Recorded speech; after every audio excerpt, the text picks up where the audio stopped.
Hello everyone, how is it going? I like Minecraft gaming. This is your first time here. Wow, welcome to the live stream and welcome to the Dream Fam. Thank you so much for being here with me. Looks like we got Raphael here, Meta, Greg, Zani, Jason's here, and now we have I like Minecraft gaming. I almost said I don't know what I said. It almost was a tongue twister. So thank you so much for joining, guys. Today we're going to be talking about the vibrational state and how we can anchor the vibrational state to induce a lucid dream or an out-of-body experience. And this is something that anybody can learn. It is a natural part of our biology to go through this state. And so we're going to be talking about that just a little bit. So first, I wanted to let you guys know that there are a couple things that I am offering. I am offering a 3-part masterclass bundle. Usually each masterclass is $55 and I'm offering all 3 for just $111. This is a Lucid Dreaming bundle. So within this these 3 masterclasses, the first masterclass is all on symbolism, so how to build your dream journal so it starts working for you, how to build up your dream recall, how to decode the unique symbolism and messages within your dreams so you can connect with your subconscious mind before you even get lucid. The second class is all about awareness, how to build a consistent awareness so you can lucid dream without even trying, without having to wake up and do techniques. And so you don't miss out on any of the magic and the synchronicities that are all around us every single day that we can miss out on if we're on autopilot, right? And then the third class is all about lucid dreaming techniques, the actual at-will techniques that you can use to induce a lucid dream at will. So this package is just $111. Again, each masterclass is usually $55, so with this deal you're getting a free masterclass. It is over 4 hours of content. You get lifetime access to these classes, and they also come with a very helpful summarization or guide of the class in text form. So if that is something that you are interested in, then I will drop the PayPal link here. Anyone who signs up through this link, I will just email you with the email that you use through PayPal, and I'll send you those free 3 classes. So there is the link for anybody who's interested in the symbolism class, the awareness class, and the lucidity class. Again, 111 for all 3 combined. The second thing I want to let you guys know is I'm going to be doing breathwork sessions on Patreon. So I'm going to be doing monthly breathwork sessions on Patreon. I'm going to be showing you new types of breathwork, and I'm going to be doing coaching calls and Q&A calls on Patreon for the $10 tier and up. So if you guys are interested in exclusive content, I definitely recommend checking out my Patreon because there's a lot coming to my Patreon, and I know a lot of you love those breathwork classes, and I really want to be able to give back more to you and show you different types of breathwork that you can use, because not everybody has time to lay down and do a full holotropic breathwork session, but there are many different styles of breathwork that still create the same sort of psychedelic effects, that still allow us to purge anything that isn't serving us, and that allow us to reconnect. And I've been exploring some, and it's so crazy. Just 15 minutes of your time and you can feel like you had a full hour breathwork session. So if you are interested in experiencing these breathwork sessions with me once a month, then you can hop over to my Patreon. Because I'm still having issues with this YouTube channel, dealing with YouTube, I am moving all my memberships, all the content over to Patreon. I'm not going to be waiting for YouTube to fix their problem before I get my memberships back. I'm just going to start creating it on Patreon for you guys. That way you guys don't miss out on any content. So I know that I did have a few members on my YouTube channel that have been waiting for their memberships to come back. In the meantime, I would just recommend signing up through Patreon because I'm going to be putting all my content on there until I get this YouTube thing fixed on this channel.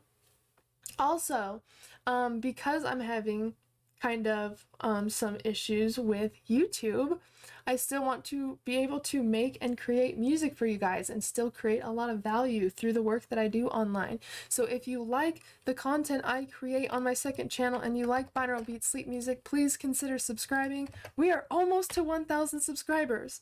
And if we get to 1,000 subscribers by July 1st, then we will be doing a giveaway.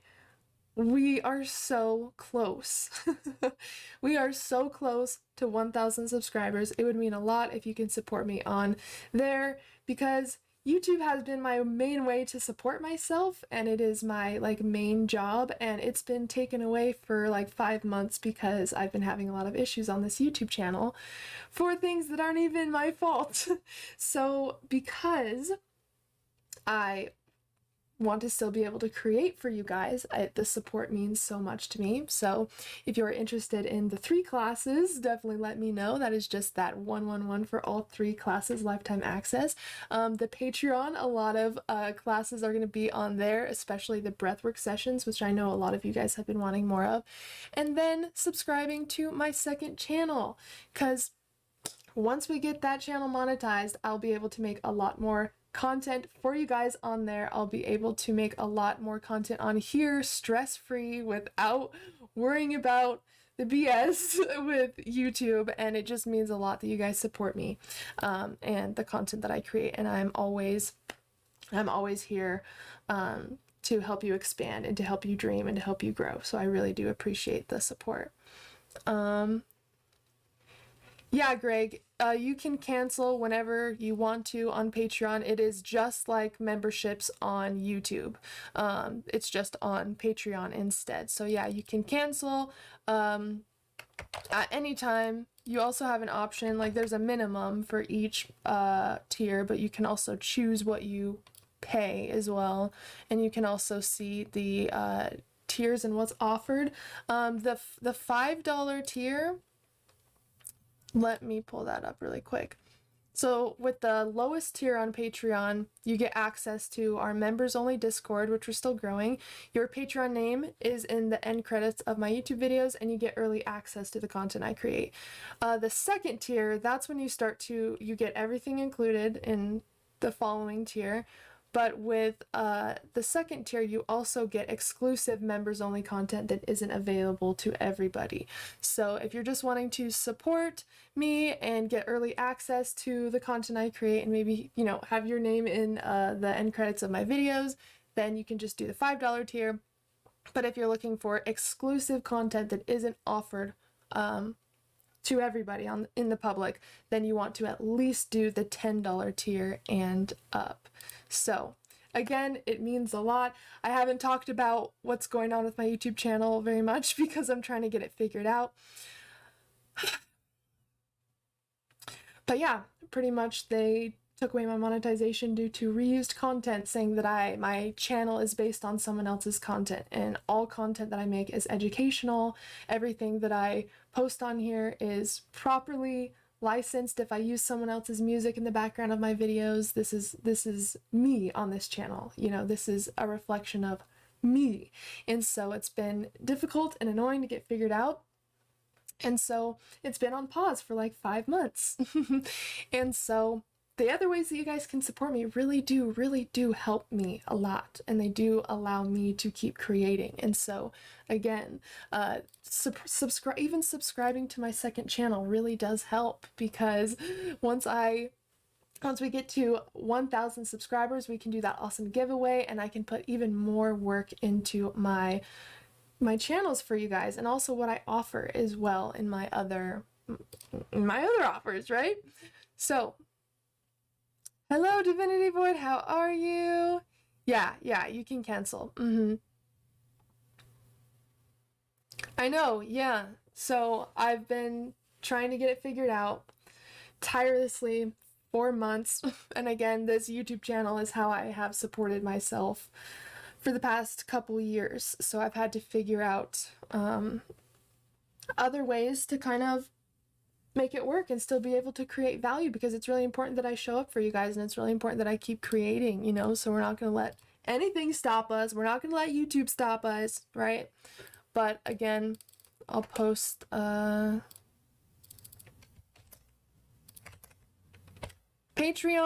if you guys are interested in the 3 classes that I have to offer: the Dreams of Symbolism class, the Awareness class, and the Lucidity class. You can sign up using that PayPal link, and then also subscribing to my second channel, which we are almost to 1,000 subs. Right now it shows let's see, 842 subscribers. We are very close to 1,000. I'm very, very excited, but there are all the links for you. Thank you so much. I appreciate it. Wanted to be transparent with you guys, even though it is pretty stressful to deal with. I love you guys so much, and thanks for being here. Again, we're going to be talking about the vibrational state today, so I would love to hear about your guys' experience with the vibrational state. Thank you, thank you. What has your experience been with the vibrational state? What has happened when you have tried to induce the vibrational state? Tell me all about it. A lot of the time, the vibrational state happens spontaneously. For me, it happened a lot like during naps and stuff, or when you know, when you're kind of just laying there and you're kind of thinking for a while, and you kind of start to reach a deeper state where you kind of almost start to enter a dream, but not quite. Like, you're conscious of what's happening in the environment, but you're not fully conscious and like completely aware, you know what I mean? But you still are kind of thinking while it's like when you wake up early and your eyes are still closed, but you're just thinking. That's when a lot of my vibrational state experiences happen. So I would love to hear about your guys' experiences when, if you have ever experienced that. And this can also be called sleep paralysis. So if you guys have ever had experience with conscious sleep paralysis, that is the vibrational state. So I'd love to hear about where you guys are at with that specifically. And then we can kind of dive into what that process looks like, what not to do, what to do, all of that good stuff.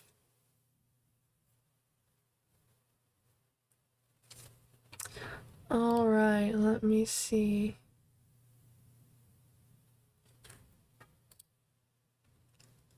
I haven't got into it before, I don't think. I thought I may have.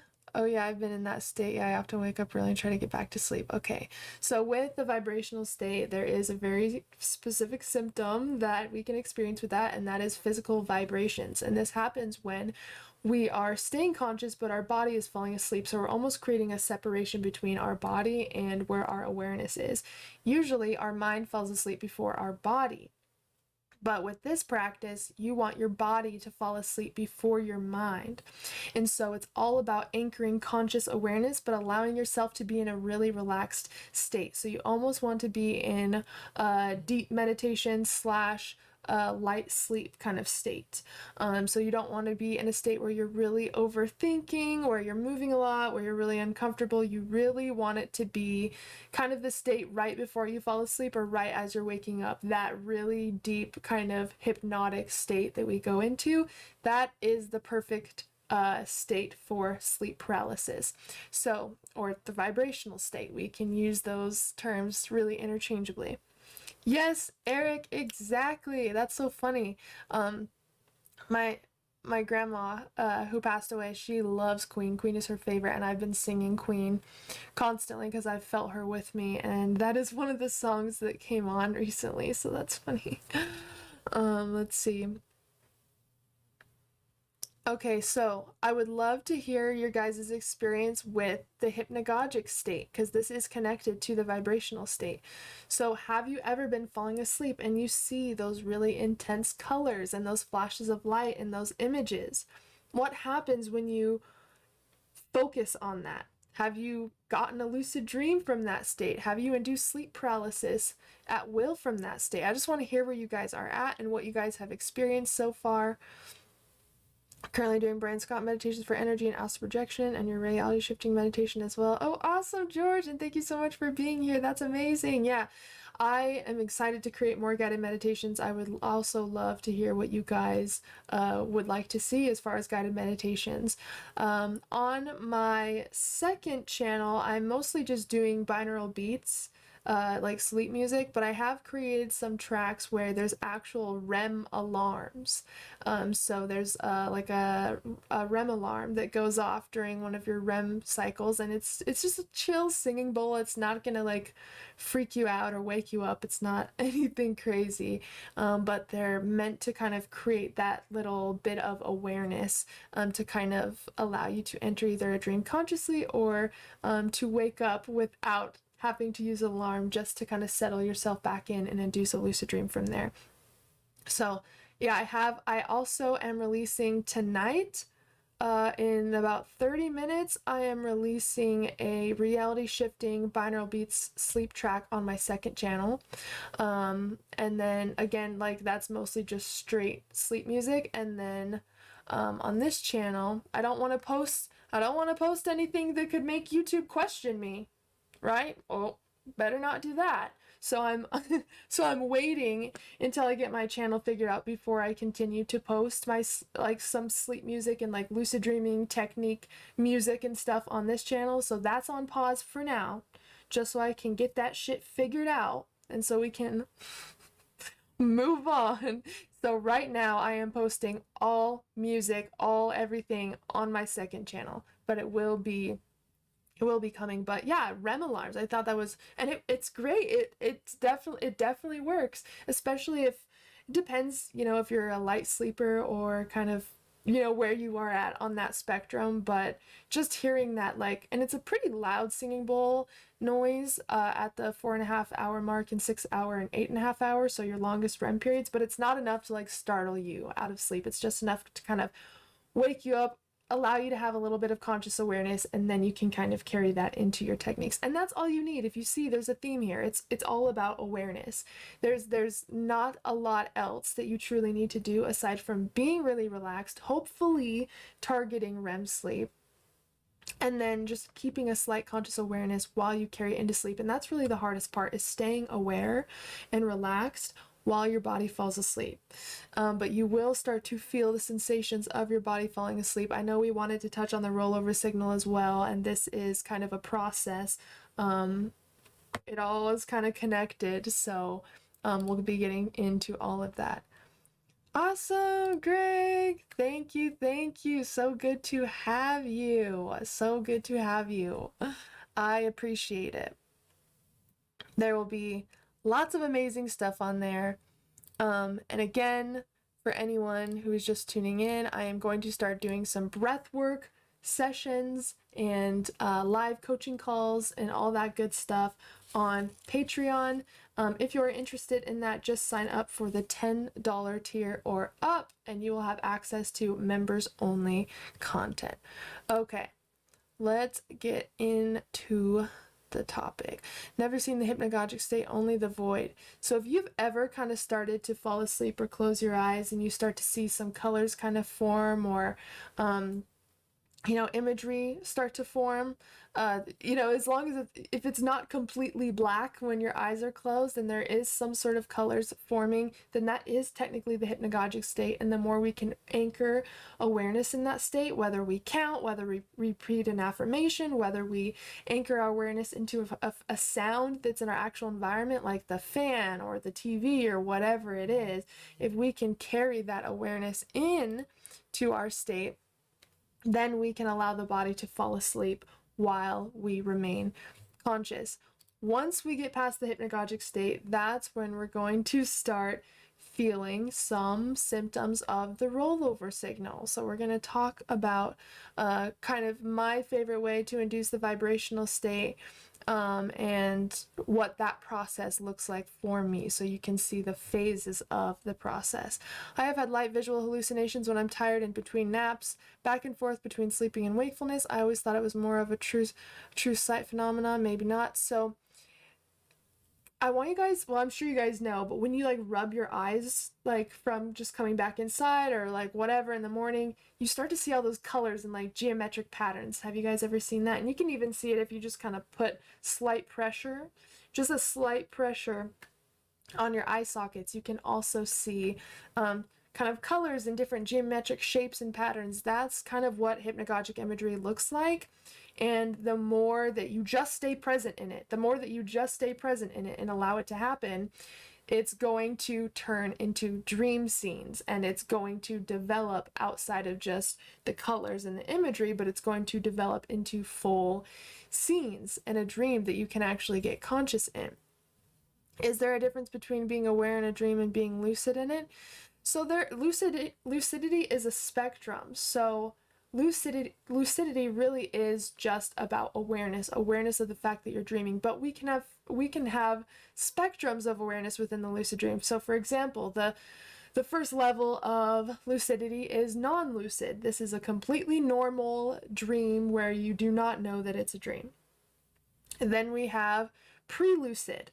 This is when you question the dream, but you don't get lucid. You will question, that was weird, that was odd, how did I get here? This is a little bit weird. That is a pre-lucid dream. When you almost catch on, you have the awareness, the questioning that something's not right, but you don't quite catch on. That is a pre-lucid dream. A semi-lucid dream is when you are falling out of lucidity. You are falling back into lucidity. Maybe you realize you're dreaming and then you lose lucidity. A dream character distracts you. Something convinces you in the dream that it is a real experience. That would be a semi-lucid dream, because you're like lucid for a little bit and then you're back into a non-lucid dream. Then you have a fully lucid dream, and this is where you are 100% aware of the fact that you are dreaming and that you are conscious within the dream. Then you would think that is the highest level, but then we go a step higher and we have super lucid dreams.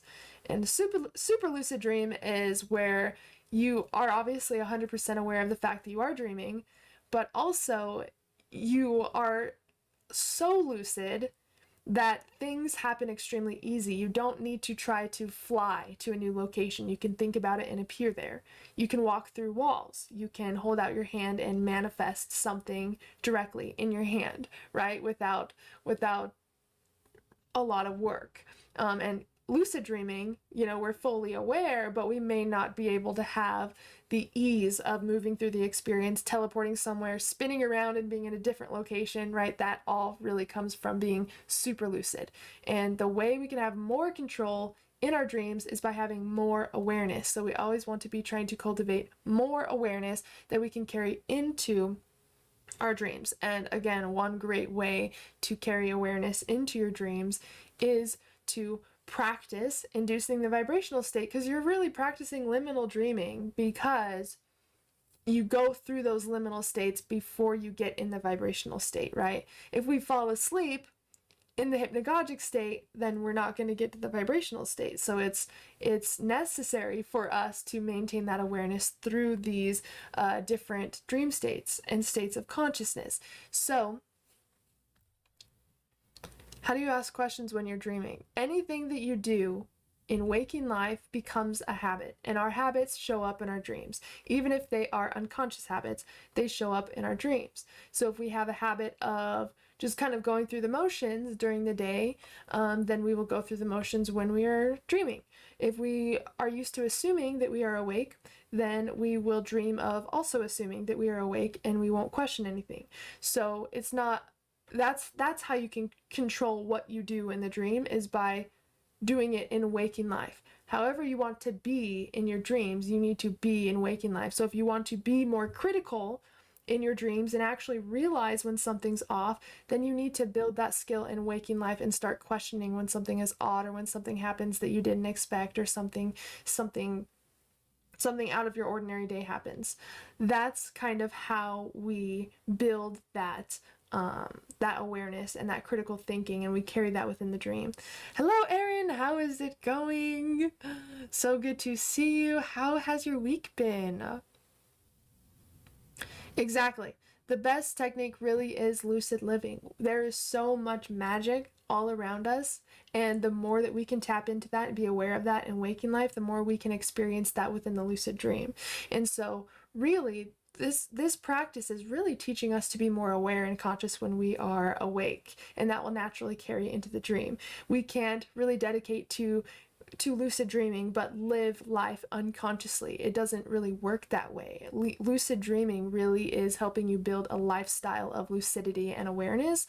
And so the best way that we can get lucid is by practicing lucidity and awareness within our waking states. And so when it comes to trying to induce the vibrational state, for example, the key is awareness, being conscious and aware of the states that you're going through. Now, for me, first of all, the timing is also important to note. You don't want to try practicing this when you are super hyper aware, when you are like, your mind is really active. Maybe you're in the beta brainwave state, right? You really want to attempt this when you are in a very relaxed state where you can enter perhaps a light sleep / deep meditation. That's really the state you want to enter. So for this, it's always a great idea to do this right after you wake up. A lot of the time I do it 2 hours after I wake up, because I'm still kind of in the very relaxed mode. I just woke up from a full night's rest, right? And I'm not like super hyperactive, but I am conscious, I am aware, right? But I'm like in alpha state. I'm very kind of relaxed. That is a great state to do it in. You can also do it after a nap. And the reason why I say after a nap is because when you go to lay down for a nap, your brain might be way too active. And I've noticed a lot more success when I allow myself to sleep for maybe like 30 minutes, 60, 90 minutes, whatever. And then once I wake up, then I'm ready to do the technique. So you just want to make sure that you are relaxed enough where your mind isn't controlling the whole situation. You don't have all of these thoughts. Is it happening yet? Is it working yet? Am I relaxed enough? Oh, I just saw something. Is that the hypnagogic state starting? You really want to be in a state where you can almost tune out. And I'm sure you guys have experienced this with like a guided meditation, for example. Have you ever done a guided meditation where at first you're totally present of the guided meditation, you're following along, and then you kind of tune it out? You're not asleep, but you kind of tune it out a little bit. And the reason why you know you're not asleep is because as soon as it ends, you wake up and shut it off, right? So you're in this deep state of meditation and / like a light sleep. You have a sense of presence, you have a sense of awareness, but you are also in a deeper state of consciousness, like theta, for example. So you really want to prime your experience with attempting this at a time where you can be really relaxed. After a breathwork session is a perfect time to do this. You will automatically feel more relaxed after a breathwork session. And really, when you lay down to do this technique, you want to lay on your back, first of all. It also helps you disassociate from your body. If you're turned all weird, or if your arms are crossed, or you're in like fetal position, like laying down, it's going to distract you. You might get a little bit uncomfortable, and it's also going to prevent your body from completely surrendering. When we lay, oh, hello, Dazzling Studio, first time here, nice to see you. Nice to see you. Welcome to the Dream Fam. Thank you so much for joining. So when we are inducing these states, we really have to just be present to what's happening and not try to control it.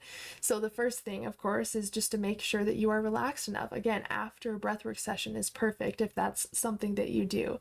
You want to lay on your back because we want to disassociate from our body a little bit. If we're so present of what's happening in our physical body when we're trying to do this, then it could cause us to tune into distractions. For example, the rollover signal. If you have a little bit of discomfort or you feel an itch that's starting to get a little bit stronger, if you're so focused on what your physical body is feeling, you're going to pick up on all of these little bits of discomfort, and it's going to prevent you from reaching that deeper state of consciousness. So with this state, we kind of disassociate from our physical body, but in a way that is relaxing and not scary, right? When it comes to disassociation with our body. For me, I love to imagine that I'm floating. That's why I love creating like sleep music, and I love listening to like binaural beats and stuff, because it quiets my mind. And that's why on my second channel you'll notice that like there's no instrumentals in my music. It's all really spacey, kind of dreamy, floaty music. And the reason why is because that's, number one, what helps me the most with my techniques, and number two, it's not distracting, right? We really want to allow ourselves to sink into a deep state without distractions, and part of that is minimizing the distractions that we feel within our physical body. And so laying down on your back, closing your eyes, taking a few deep breaths in, and exhaling any tension that you feel within your body. Now, this is going to be extremely important, and maybe I recommend like doing yoga or exercising before you do this, because your body is going to have excess energy, and that comes out during the rollover signal. When we start to get into a really relaxed state, we start to see the hypnagogic imagery start to form, and we start to carry our awareness in. Your body is eventually going to say, I don't know if they're awake right now. They seem pretty still. So, and we can't put the body to sleep unless the mind's asleep. So let's send them some signals to see if they respond. And if they don't respond, then they're clearly asleep, and we'll start the process of putting the body to sleep, right? So we almost have to trick our body into thinking that we're asleep by ignoring the signals that the body is sending us. The body's job during the rollover signal is to make us uncomfortable, to see if we react. That's one of the body's jobs, to keep us safe. It's meant to act in the way that it was programmed, and it's programmed to allow the conscious mind to fall asleep first before the body. But we'll start to feel those little bits of discomfort. We'll probably have urges to move. We'll probably feel little itches, or we'll start to even get distracted from something that's happening in the room. And that is also a tactic that your body uses to get you to respond. If you move, if your breathing pace changes, if you start fluttering your eyes all over while you're, behind your closed eyes, your body's going to know that you're awake. So this can be a little bit tough to get past for people, because it requires a sense of awareness and staying conscious, but also almost pretending to be asleep for a specific amount of time. And it doesn't last very long. It may feel like it, but if you get these random urges to move, or you really start to feel uncomfortable, or you're convinced that you're laying in the wrong position, or whatever it is, if stuff starts to arise like that, it's probably a sign that that you're experiencing the rollover signal. Now, the best thing that you can do for this is to shift your focus. Now you can just focus on the hypnagogic imagery you're seeing. You can think of a really chill, like, affirmation or mantra you can count as well. Again, you don't want to overstimulate your mind, but you can choose something to anchor your awareness with. And for me, sound is very easy. That's why I have these sleep tracks that play for a lot of the time when I do these techniques, because it helps me listen to something and anchor my awareness without distracting me too much and without causing me to move. So I have something like that playing in the background, something that's very chill, something that doesn't have like piano or something that would really distract me. Again, that's why I create very like dreamy, floaty type stuff, because that is the best for techniques that I have found. So once you allow the hypnagogic imagery to form, you don't want to stare at it either. Again, if you were asleep, you kind of have a very softened, like, vision, I guess, behind your closed eyes. It's not like you're staring at something. You're just, like, aware of everything that's kind of in front of you when your eyes are closed, when you're sleeping. That very soft gaze behind your closed eyes. And that's exactly what you want to do. You want to almost mimic what you would do if you were asleep. And again, you want to allow these images to form, but you don't want to try to control them. You don't want to try to change them. You don't want to get too caught up on what it looks like. And sometimes you'll get a little shocked, because you'll start to get really deep in the hypnagogic state, and then you'll see like a full-on dream scene appear, and like my heart will drop or my stomach will drop because I didn't expect it, and it was so real and vivid, and it like takes me out of my element for a minute. You may experience that, but that's obviously a sign that you're doing something correctly, that you are in the right state, right? And that's what the hypnagogic imagery is. It's potential dreams. It's potential dream content. So you will sometimes see an actual piece of a dream form. For me, the last thing I saw was like, it was weird. I'll see random things that I'm used to seeing kind of in my area, like a wooden picket fence or something in my mind, or a golf course or something, and then it will switch to like a family having dinner. like just all these random things that don't even make sense. That is hypnagogic imagery. It's preparing you to enter your dream state. And so it's all about just being present with non-judgment and allowing yourself to kind of move through this process. And again, it's almost like you barely want to be awake. That's how relaxed you want to be. You want to be so relaxed that you almost have to keep bringing your awareness back and riding that wave between awake and asleep. Once you start to do that, and you feel the rollover signal, and you can shift your awareness and your focus and just kind of relax through it, then you're going to start feeling some sensations after a little bit of the vibrational state. For me, the first thing that I experience is heaviness. So I'll feel really, really heavy on my body. It will feel like there's almost weights on my legs, and it will start to get heavier and heavier over time. Like really, I really, really feel heaviness on my legs. That's one of the first things that I notice when entering this state. Then I will notice that there's a wave of cold chills that goes down my body, and that is a sign that you are falling asleep, because your body doesn't need to be at such a high temperature when we're sleeping. Our body temperature slightly drops when we're sleeping. So that's one thing I notice, is I literally get a wave of cold chills. After that, I start to feel some of the tingling. It will start at my toes usually, and work its way up my feet, to my ankles, to my legs, all the way up, and I'll feel it in my fingers. And I can almost kind of control the tingling. I can almost increase it by using my breath.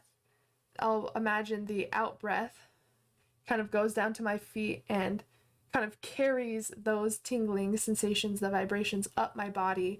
And this is, you know, an energy technique that you can use to induce the vibrational state.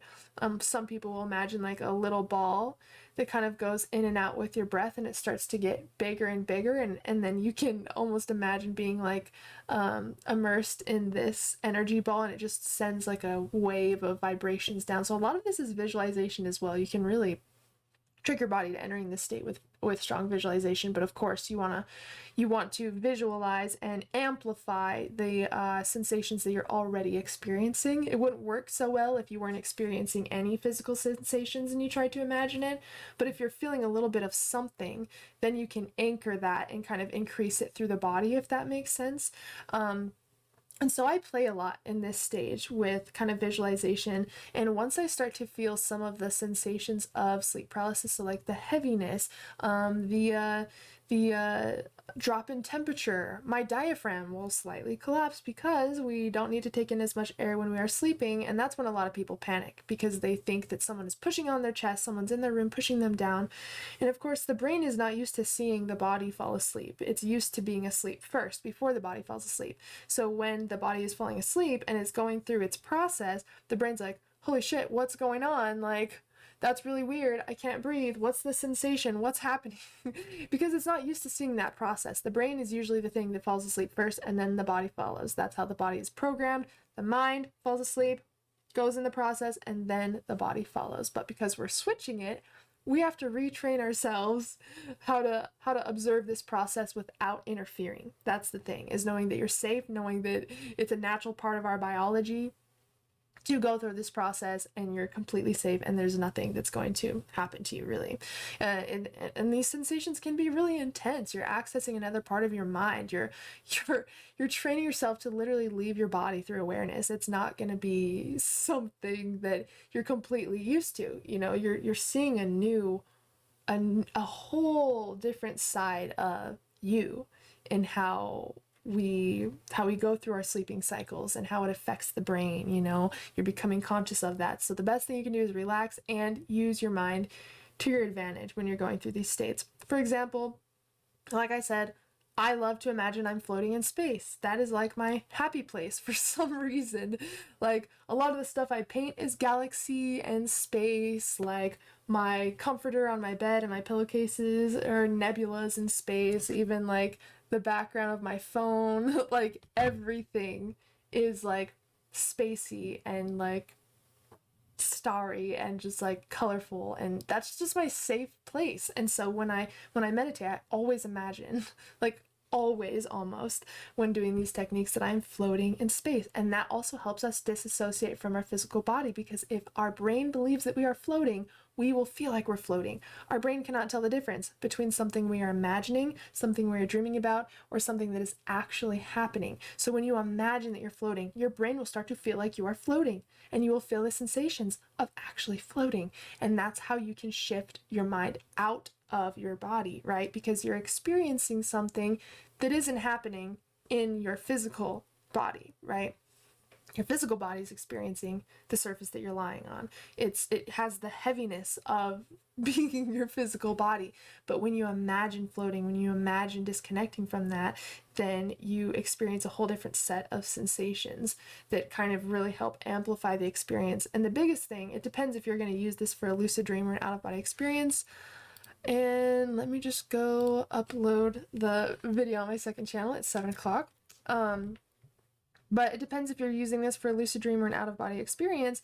If you're using it for a lucid dream, then you really want to just stay conscious through this process and really activate your imagination and create a dream scene in your mind. What do you want to experience? What are the visuals of that dream scene? Can you bring in all of your senses and so on? If you're using this for an out-of-body experience, you want to not try to imagine a dream scene or anything, and you don't want to just sit in your body. You want to shift your perspective even just barely outside of your body. Because if you can feel like you are in a different part of your room, or you're in a different part of your house, or you're perceiving your room or something from a different perspective, that's what shifts your awareness outside of your physical body. If you really feel in your body and you're kind of stuck feeling the sensations of being in your physical body, then it's going to be hard to disconnect from that, because there's so much information that's happening within the body, all the senses, all the thoughts, you know, it's keeping us locked in to our body. So if we can be in this state, you know, very in this floaty kind of state, and allow ourselves to kind of ride the wave of wakefulness and sleep, it's a lot easier to disconnect, because your brain isn't thinking about every single bit of the process, right? And once you start to feel that tingling, then it's going to start to get stronger and kind of turn into full vibrations. And a lot of the time, how this happens for me is I will be in this state, and then I will like barely fall asleep for a second, and I'll wake back up and I'll be like full on in the vibrations. So it's a very gradual process. It's really just about awareness. It's about surrender. It's about disconnecting from your physical environment in a lot of sense. I struggle with not rolling over. Me too. The last time I did it, it was actually so annoying. I laid there for like 5 hours, but it was happening. It was just really slow. I was meditating, and I meditated for, I'm not even kidding, probably like 5.5 to 6 hours. And at the 2-hour mark, I actually started to feel a lot of movement. I was like halfway out of my body, and I was like that for like another 1.5 hours, and things just kept shifting. It was so weird. I was floating kind of almost above my body for a second, and then I would be like halfway off the bed. It was like my brain was doing multiple astral projection techniques, you know, like the rollover method, or the rope technique, or the floating above your bed. Like, it's like my brain was doing all of them at the same time, and I literally felt every like energy body doing the different techniques. It was so weird.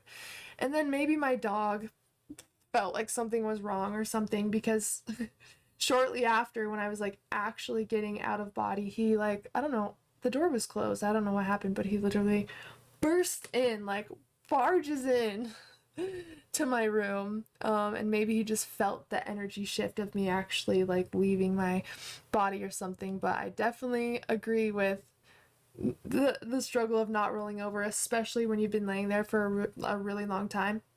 It can feel really uncomfortable. And of course, like if you're laying there moving for a really long time, it's definitely going to feel uncomfortable after a while. That's why I definitely recommend preparing for the experience before you get into it. So doing yoga, doing breath work, doing some sort of like movement, like body movement practice, you know, like you want to get out as much energy as you can before you do this. That way when you lay down, the body's like, finally we can chill, we can rest, you know. It doesn't have tons of energy that's kind of cooped up inside, because that will come out during your experience, especially when you start to quiet your mind down.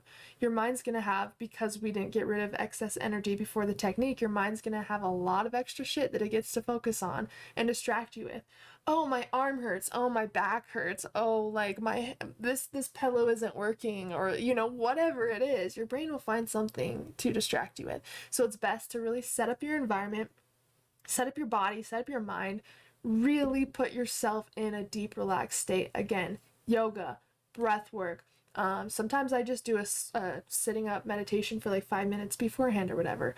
Setting up my environment, I'll have my oil diffusers in there. I'll have my incense in my room. I'll put, you know, some sleep music on or something. I will have my sleeping mask, and I will take most of the pillows off my bed, because I've noticed it's really hard to induce an out-of-body experience when you have a lot of pillows, when your head's like propped up.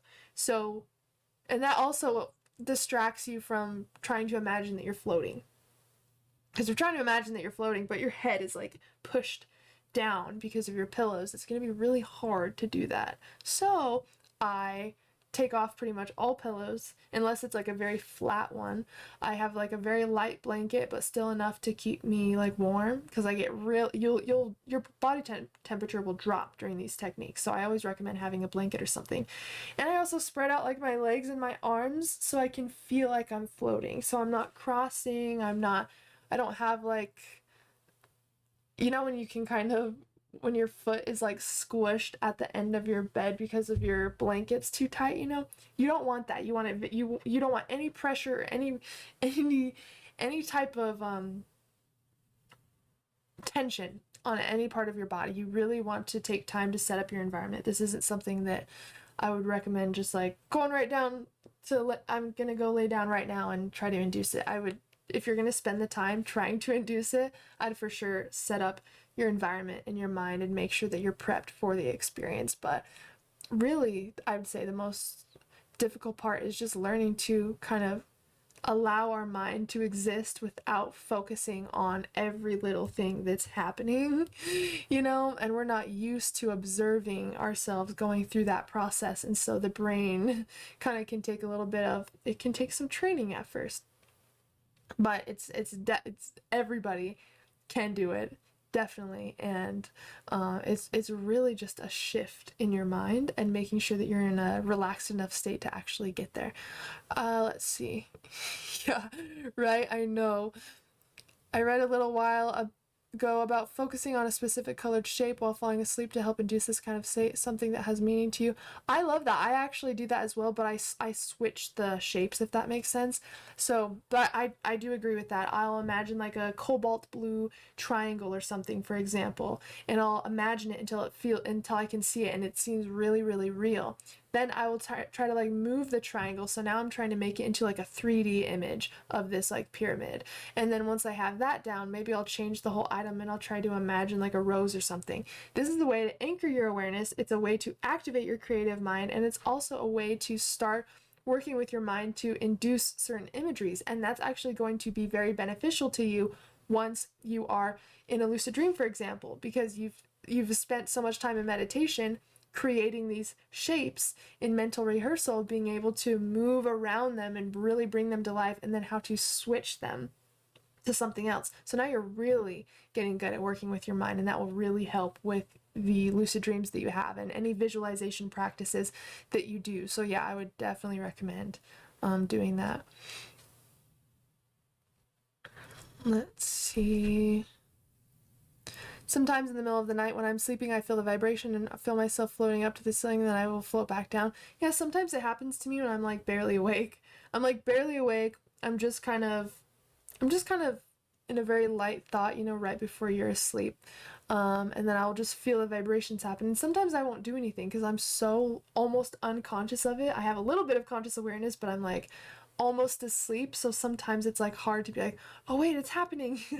So yeah, I definitely get it. And yeah, that's why awareness is so important. And sometimes all we need to do is just relax into it, you know. But sometimes if we relax into it, it kind of loses its energy, right? I've been in sleep paralysis sometimes where I'm like just relaxing into it, I'm trying not to mess it up, but then I just kind of am taking so much time to try to maintain the state without messing it up that it kind of fades away after a while. So it is just a balance that you need to play with. I would have your technique planned out before, like once I feel the vibrational state or once this starts to happen, this is exactly what I'm going to do.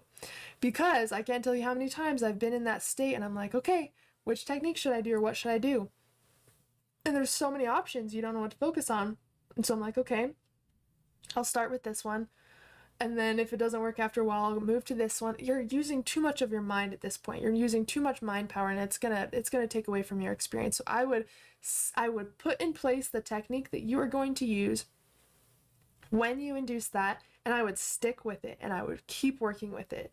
And then, of course, if it doesn't work during that session, then I would either try it again or I would try a new technique. But I wouldn't be switching tons of techniques in the same session, if that makes sense. I would have it planned out before this time to induce it. I'm going to do this specific thing and work with it. That's what I would definitely recommend doing.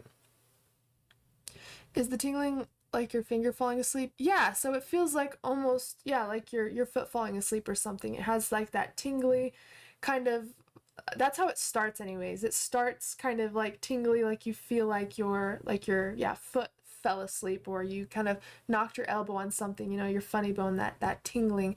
That's how it starts off as.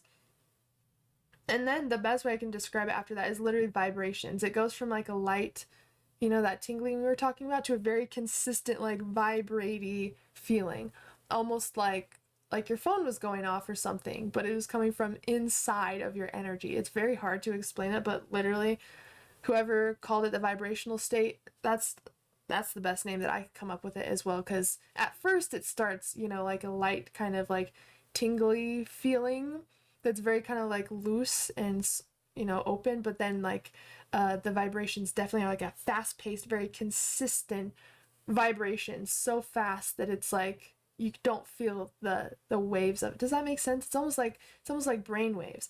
The faster, the higher your brain waves are, the faster they go and they operate. That's really what it's like. It's like you start off in delta, you know, with your body, with the vibrations, and then as you increase your brain waves, it starts to get faster and faster until it's not waves anymore. It's like full-on vibrations. And I know it's hard to imagine if you've never had an experience like that, but you'll totally get it once you experience it. And we can't forget the auditory hallucinations either, because that's a huge thing. Aside from the physical sensations, the next thing that I experience a lot of is the auditory hallucinations.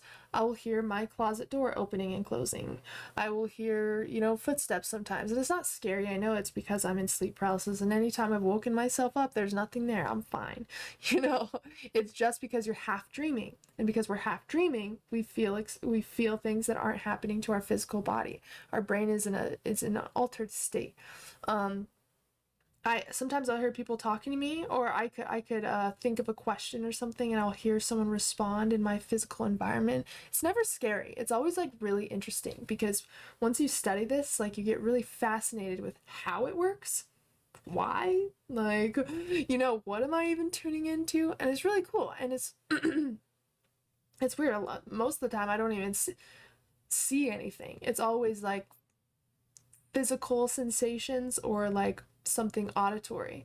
But I also don't try to open my eyes really in sleep paralysis, not because it's scary, but because I really don't want to mess it up. I've already got that far into the technique. I really don't want to mess it up. And so that's why I've never really opened my eyes.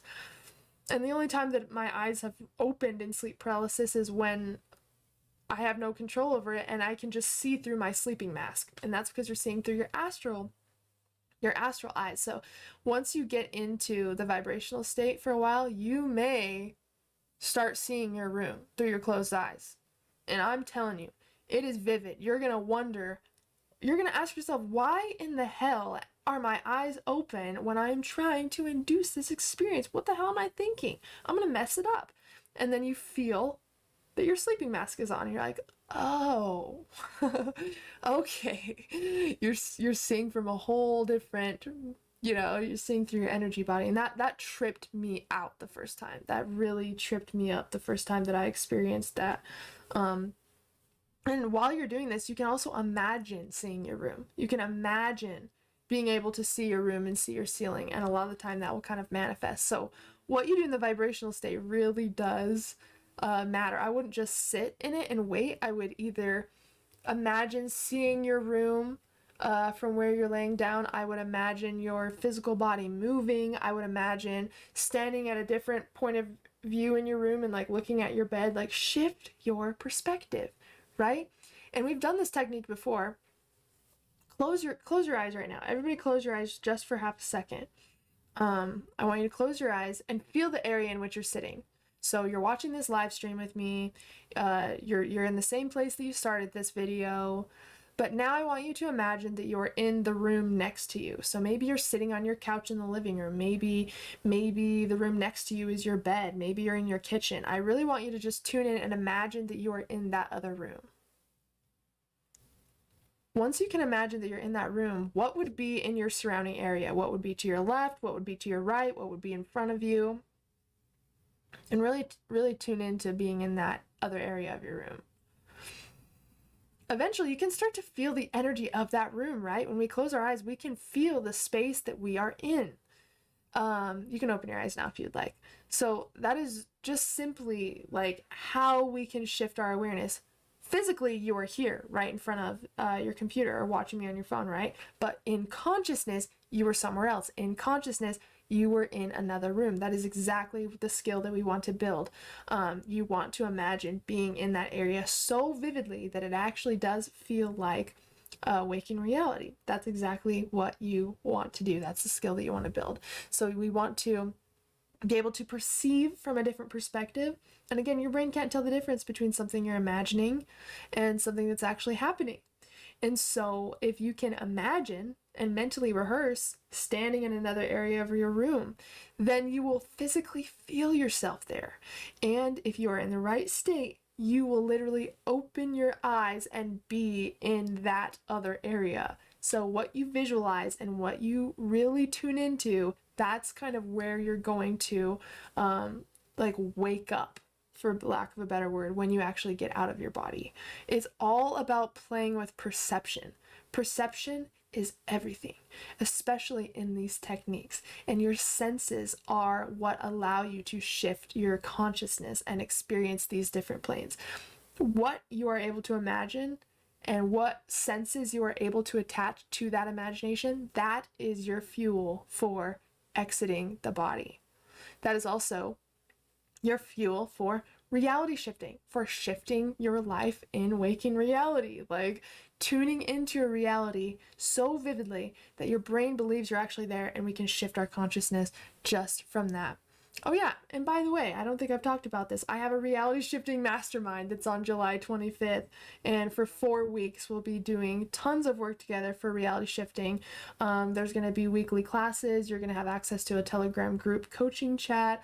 There's going to be breathwork, guided breathwork meditation that I'm going to take you guys through, a holotropic breathwork session. There's going to be weekly guided meditations for shifting your reality. Lots of techniques. You're going to have lots of support over the 4 weeks together. So if that is something that you guys are interested in, it just went up to $222, but I'm offering it to you guys for $111. So if you are interested in joining the mastermind, you can join for just $111. So please let me know if that interests you. You guys, you can just send me an email or shoot me a message.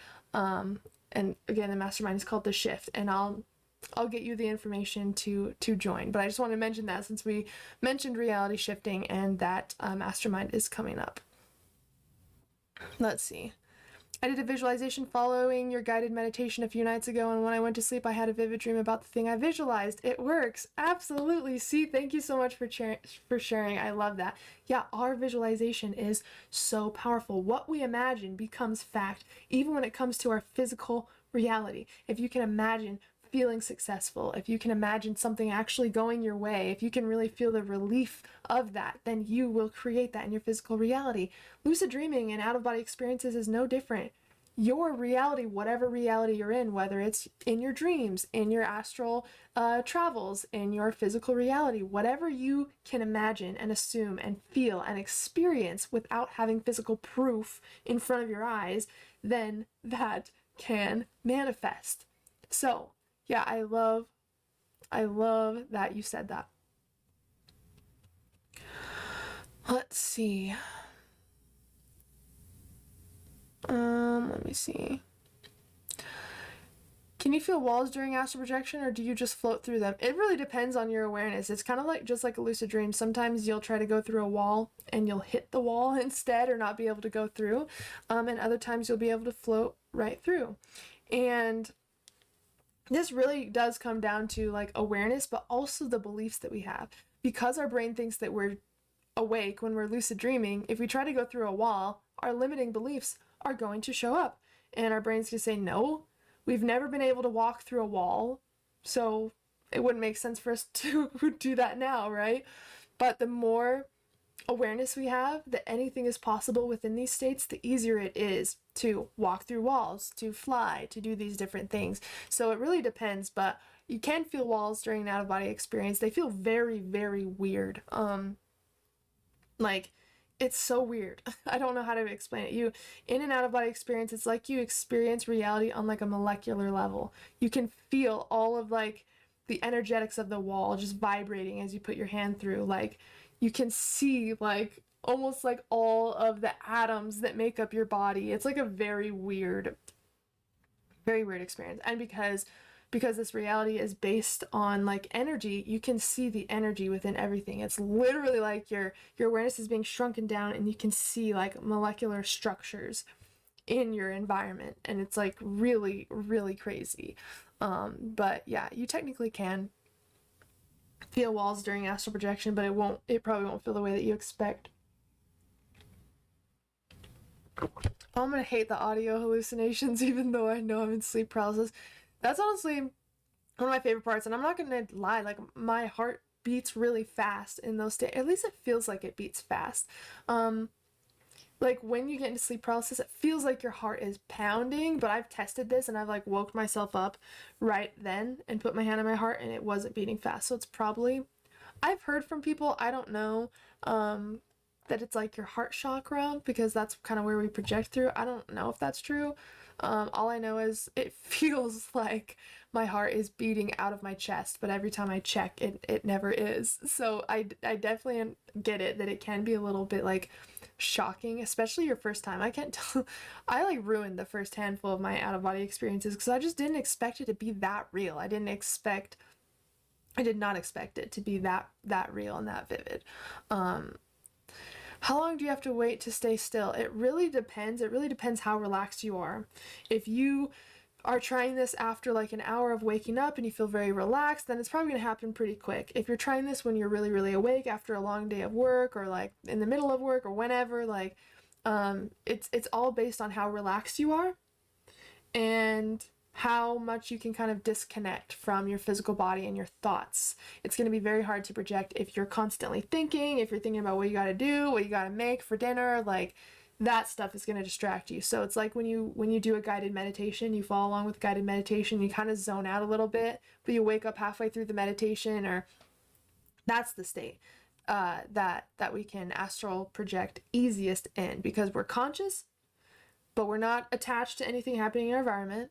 We know we're laying there, but we are in such a deep state that our brain isn't focused on anything in particular, if that makes sense. Try different breathwork techniques before doing visualizations. It changes everything. Breathwork. Yeah, breathwork is powerful. Yes. I definitely recommend. All in this universe vibrates with more or less frequency. Absolutely. How long do you have to wait to stay still to experience sleep paralysis? Again, it really depends on the state of consciousness that you're in. I definitely recommend trying to at least do it during REM. So again, it really depends on how relaxed you are. And the best way to make sure that you're in the right state of sleep and you're relaxed enough is to wake yourself up during REM. So REM is rapid eye movement, and this is a stage of sleep that occurs when we dream, we lucid dream, we have sleep paralysis. And the reason why this happens when we dream is the body paralyzes itself to protect us so we don't physically act out our dreams.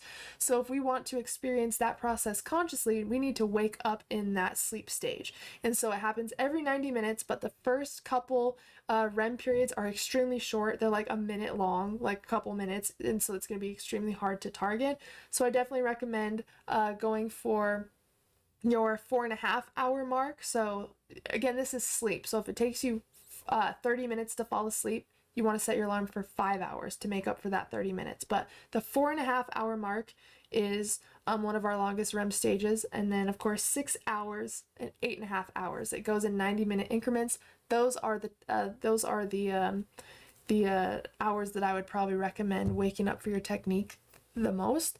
If you fall asleep really, really quickly, stay up for a couple minutes extra when you wake yourself up to make sure you don't fall immediately asleep.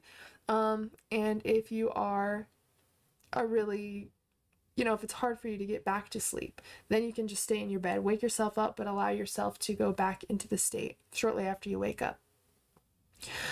I only have one room to me, and it's my bathroom. The other. Well, as long as we can, imagine ourselves in a different room, we can perceive what it feels like to be outside of our body. Even if you imagine like closing your eyes and holding a tennis ball, you can feel what the tennis ball feels like. You can feel the weight of the tennis ball.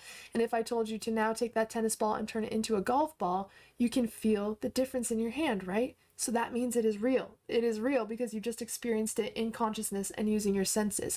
Astral projecting is the same exact way. You're tuning into another reality, right? This reality is illusion. It seems solid. It's not. It is not solid, okay? And we can only see 1% of our experience, which is visible light. We can only see 1% of reality, right? So think about how much potential is there that we can't physically see with our eyes. So we need to learn to shift our consciousness, because if we put all our attention into this reality, we're really limiting ourselves, because again, it's only 1% of our experience. So if we can learn to shift our reality, if we can learn to experience different things that aren't happening right now and really feel them happening and really experience that on a deep level, number one, that's how you can change your life through reality shifting and manifesting. Number two, you're going to be a pro at lucid dreaming and visualization. Number three, you're going to have a lot of control over your out-of-body experiences doing that. How do you use hypnagogic to create dream scene when your eyes are closed? You just activate your visualization and you create a dream scene. And you want to create as much detail as possible and really activate your senses, almost like you were in a dream. Create that scene. Create the sensations you'll experience. Can you smell anything? Can you taste anything? What will you feel? What's the environment like? Can you hear anything?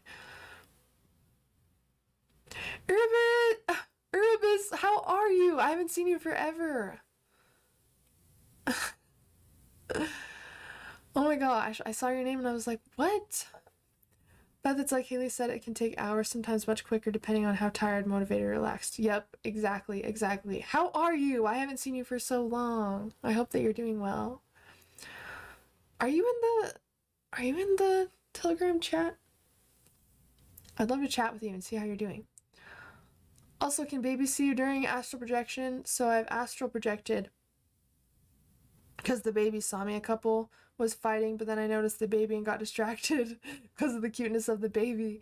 If not, that was a lucid dream. Still was interesting. It sounds like an out-of-body experience, and yeah, I definitely believe they can. I also believe that animals can as well, because anytime I've induced an out-of-body experience, my dog will sit up, he'll barge in the room like he did before that I told you guys about, or he just can feel something. And I believe that children and animals are absolutely tapped in to these different states of consciousness, so I wouldn't doubt it.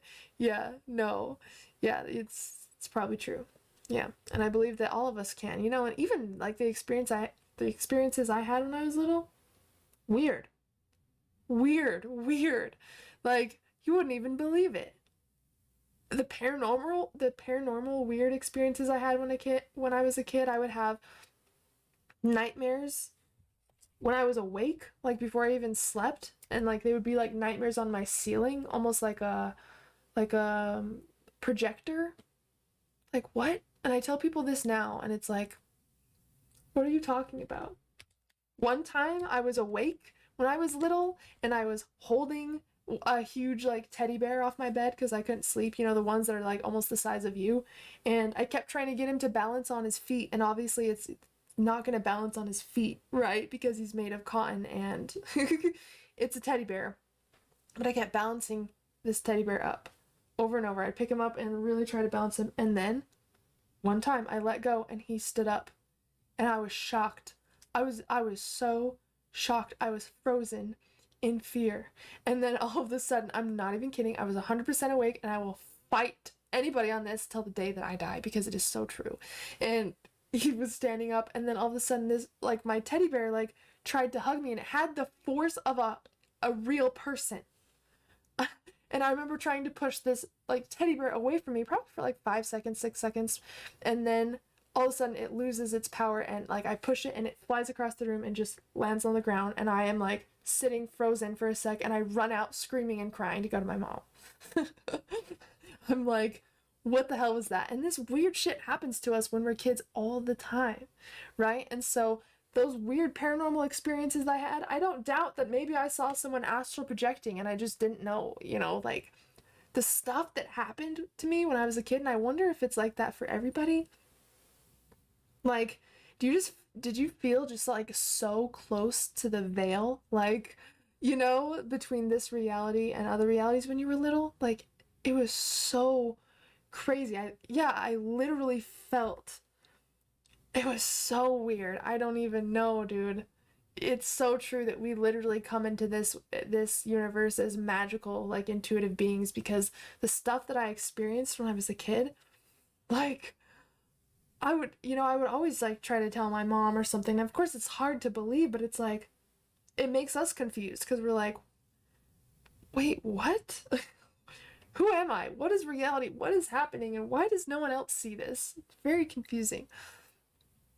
Hi, I'm always here but cannot type. In work, you see. Oh, I would never leave. Love your channel. Oh my love. I love you so much.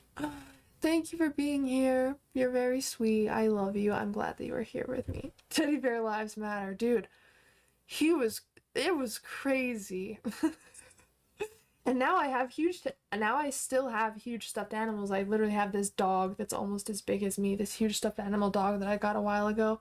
And I've been waiting for him to come hang out. Just come to life and come chill, and he hasn't done it. So I don't know. I'll have to run some experiments. But it's all about using your consciousness. What you imagine is real. What you imagine is real. Because everything starts as energy. And energy can't be created nor destroyed, which means we can't just make up ideas that don't exist. They exist. And every possibility is being played out in another reality as we speak. So your desired self is actually living their best life right now. And you can tune into them in consciousness and tune into their feelings, into their ideas, into their inspirations, and tune into the steps that they took to get to where they are. We can do that. It's called quantum jumping, baby, and we can do that. But we have not been taught how to use our consciousness and what it means to be a conscious being and what it means to live in this reality. We have not been taught that. And so, exploring these different states, lucid dreaming, out-of-body experiences, really tapping into reality shifting and really seeing how it can actually influence your physical waking life, like, that's going to open you up to so much, and it's going to show you how much is possible, how much potential you have within your experience here on Earth. My sis has a big gorilla stuffed animal in her room, and it weirds me out. I used to have Furbies when I was a kid. Do you guys remember Furbies? I had a dream of a Furby the other day. It was weird. I feel like I told you guys this dream. It was weird because, like, when I first started having dreams of my grandmother who passed away, for those of you who don't know, I cared for my grandmother in hospice in October, and she passed away. And when I first started dreaming of her, I would dream of her in hospice, and she couldn't speak because she had a stroke, so like I would dream of her not being able to talk to me. But then as time went on, how she showed up in my dreams started to change. So then she started showing up as already passed away, like literally passed away, either in some sort of like coffin thing, or she was still in my house and I was waiting for people to come get her or something. And now maybe it's because I'm like processing it a little bit more. Now she shows up as a spirit. Like, now I have paranormal dreams of her. So it's weird how our mind like progresses with what we dream about, because I mean, I'm sure I'm still in denial a little bit about my grandma. Like, I still cry over her all the time. So yeah, I'm pretty sure that I'm still in denial at some level, but I think that what I dream about also reflects that as well. You know, I think that now she shows up in my dreams as, like, in spirit, and I hope that I can dream of her, like, you know, being alive with me and me being able to hug her and hang out with her. But the point to that, what I was gonna say is, I had a dream the other day where, like, my grandma was here in spirit, and I told her that I'm pretty sure this is her home base. And she was in my closet. Yeah, I did tell you guys this, didn't I? And I had tons of stuffed animals in my closet, like, and I asked her for a sign, and all of a sudden all of the animals started moving. Their arms started moving. Shit was falling off the shelves in my closet. And I had this Furby in my closet, and it just like looked at me, and it was like winking at me and blinking. I don't know if you guys had Furbies, but they creepy. They're weird, but I love them. I don't know. I just like them. But they were really weird, right? I'm pretty sure someone like planted cameras and mics in them. I don't know. They were weird. I would have toys that would like start going off randomly when I was a kid. All the time. All the time. I have a whole list of like traumatic experiences from like toys. Like what? They're literally coming to life. Toy Story was trying to prepare us. Toy Story is not fictional. They were trying to warn us about actual possibilities, because I swear that has happened. Why do you think we vibrate when we shift our consciousness? Because everything vibrates. Energy vibrates. Everything on the deepest level of reality vibrates. And when we are putting our body to sleep and we are shifting our consciousness, we become conscious of everything vibrating, and we feel that. Even when we have out-of-body experiences, we can look at our hands and see the vibration. We can see all the little molecules and particles interacting with each other. When we are in these states, I truly believe that we can see things for how they really are. You know, because we have stripped the identity of what it means to be a human, and all of our limiting beliefs and our perception about how we see the world. All of that is stripped in these experiences, and we get to experience things for how they are. So I think that is why we experience that vibration. Honestly, waking up and learning about this stuff is the most important thing in my life. We literally have superpowers and I can't get over it. I want to learn and experience more. Well, then you are definitely in the right place. That is my mission, is to help you guys explore reality, explore consciousness, explore what is possible to create in your physical life. So even beyond my live videos, if any of you are interested in, you know, like working with me, if you guys just have questions, if you feel stuck at somewhere in your life and you need support, please reach out. Please let me know, because I want to connect with you guys more than just through these live videos, through the videos that I post. I really, really, really care about building a community. So, and that's why I try to set up as many different things as possible, so you have the support and the value that you need. You know, if you want to just talk to other like-minded souls in the community, then we have the Telegram group chat. You know, we also have the Facebook group where you guys can post your experiences, get feedback. You know, I offer different classes and courses and even one-on-one mentorships if you would like to chat one-on-one. And I just want you guys to know that I am here to support you in any way that I can, because I know how important this work is to me. And something really, I think I've probably already told you guys this, but it was something I was thinking about yesterday. If we live for 60 more years, right now, like starting now, we only have 21,900 days left on Earth. That's crazy. How much of our life are we willing to like waste or give away, right? And that really put things in perspective, that we need to learn how to live now. We need to bring our dreams to life now. We don't need to wait for anybody or anything anymore, you know? And no, it's like thinking about that really just put it into perspective for me. So just know that I'm definitely here to help you guys in any way that I can. And then of course, if there's any way that I can support you that isn't offered on my YouTube channel, then please reach out. Jason, Furby has a U, not an E. They have fur. Yes, do some quick math, Eric. Someone has to do it. I don't like math. That was my least favorite thing in school. Yeah, life is too short to be stressed all the time. And you know, I'm still learning that as well. Like the stuff I'm dealing with my YouTube channel, I just it can't define me, right? And the reason why it was so intense was because this was the main thing supporting me in chance.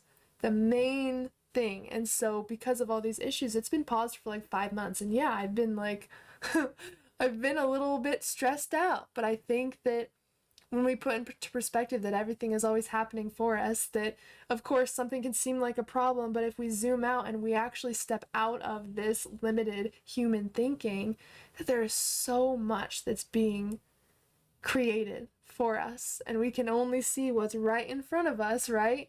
And it might look bad and it might look stressful, but if we just zoom out, you're like, oh, wasn't even a problem. Okay. So again, it's all a shift in perspective for sure. Yeah, I definitely don't like math. My favorite class for sure was art. Took a lot of art classes in school.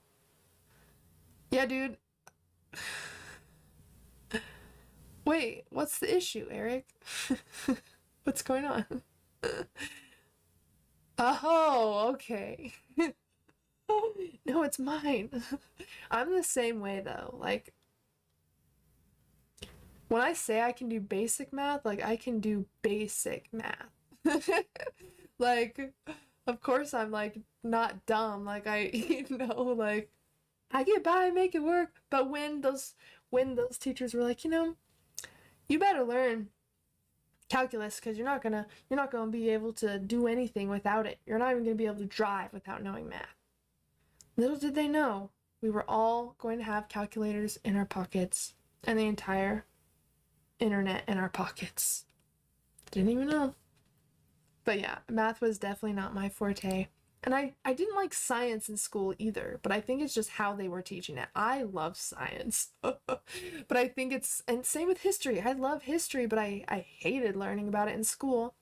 I don't like textbooks. I don't like being told what I need to learn. If I'm not passionate about it, it's very hard for me to dedicate to it. I have to like what I'm doing, or else I don't care. I have to really enjoy what I'm doing, or else, like, even the books we had to read in school. If I'm not into the book that I'm reading, I am going to have to read that page a million times to understand what it's saying. Like, have you done that? Like, a book you need to read in school and you're like reading the book, but you don't even remember what you read, and you're like, wait, I don't even know what happened still. Let me go back and try to read. That happened to me all the time. Yeah, like, they expect us to do calculus problems to determine how fast we're doing. Yeah, like, what the heck? I graduated in chem, so I appreciate numbers more. I don't love it though. Oh wow, that's cool though. Like, if I could go back in school, well, they didn't even really offer it. It's like college classes. I would study quantum physics, solar systems, neuroscience for sure. Those are the main ones. And then like art. I really loved my music appreciation class. That was great. But yeah, math. I'm just saying, I was forced to read Harry Potter for a book report, and I hated being forced to read, and I hated reading all the time. If I had to do a book report, I would just do your homework, guys. I don't want to be, anyway.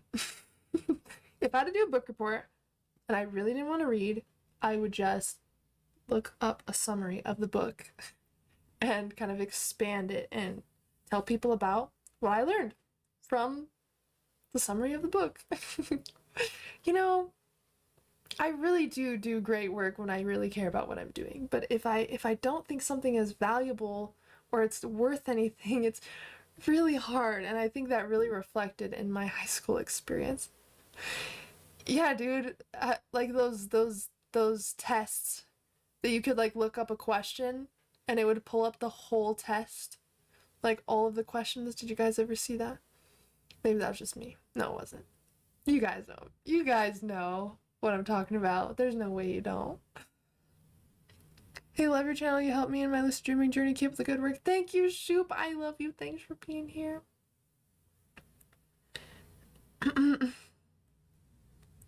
Wait, what is wait, Raphael, what is what really?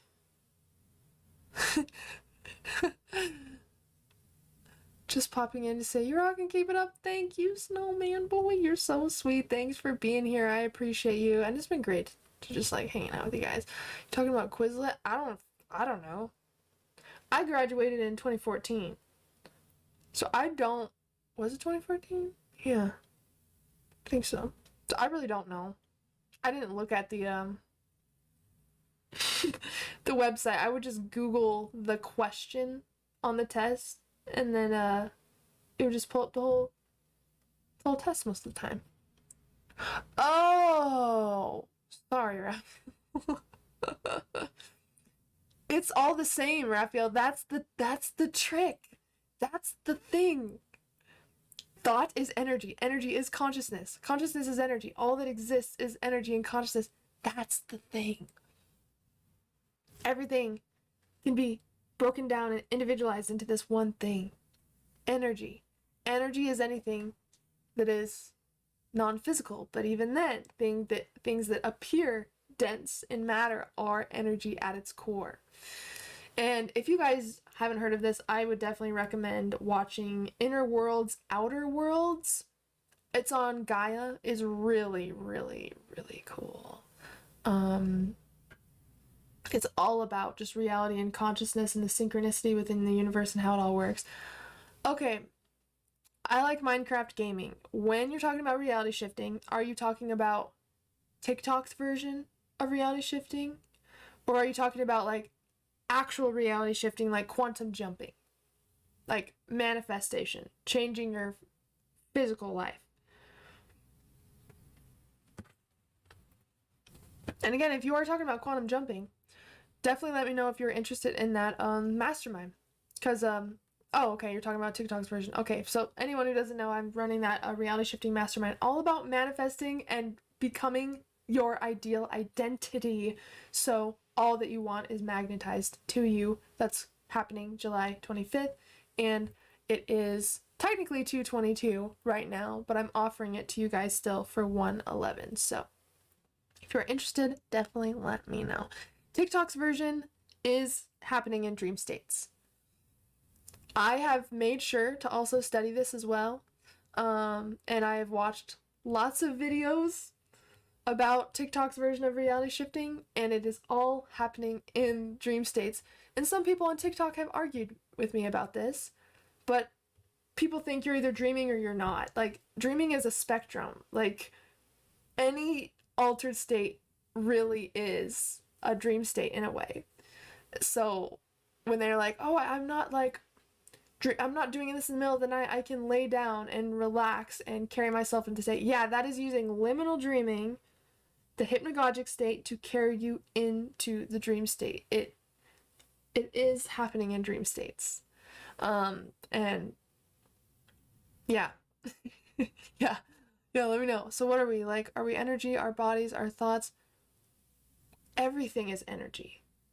This body, this reality is actually an illusion. It looks solid, but it's not. It's all energy. If you take a microscope and you look at the wall, it's going to be vibrating. It's going to be tons of little particles vibrating. We think that we are in a solid reality, but we're not in a solid reality. We have an ego conscious mind to ground us into this physical reality for survival, but it cannot see how reality actually is. It uses what is directly in front of us to send us information and feedback. What's directly in front of us, the brain either says keeps us safe or it puts us in survival. It cannot perceive time. It cannot perceive something that is outside of what it sees now.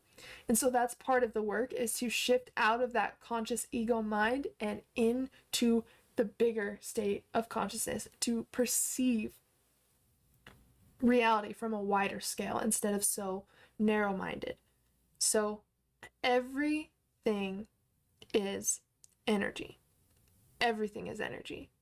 And anything that seems separate from energy is just a way that energy is expressing itself, right? It's like everything is the universe, and everything is the universe expressing itself through its own creations. It's like a crazy paradox.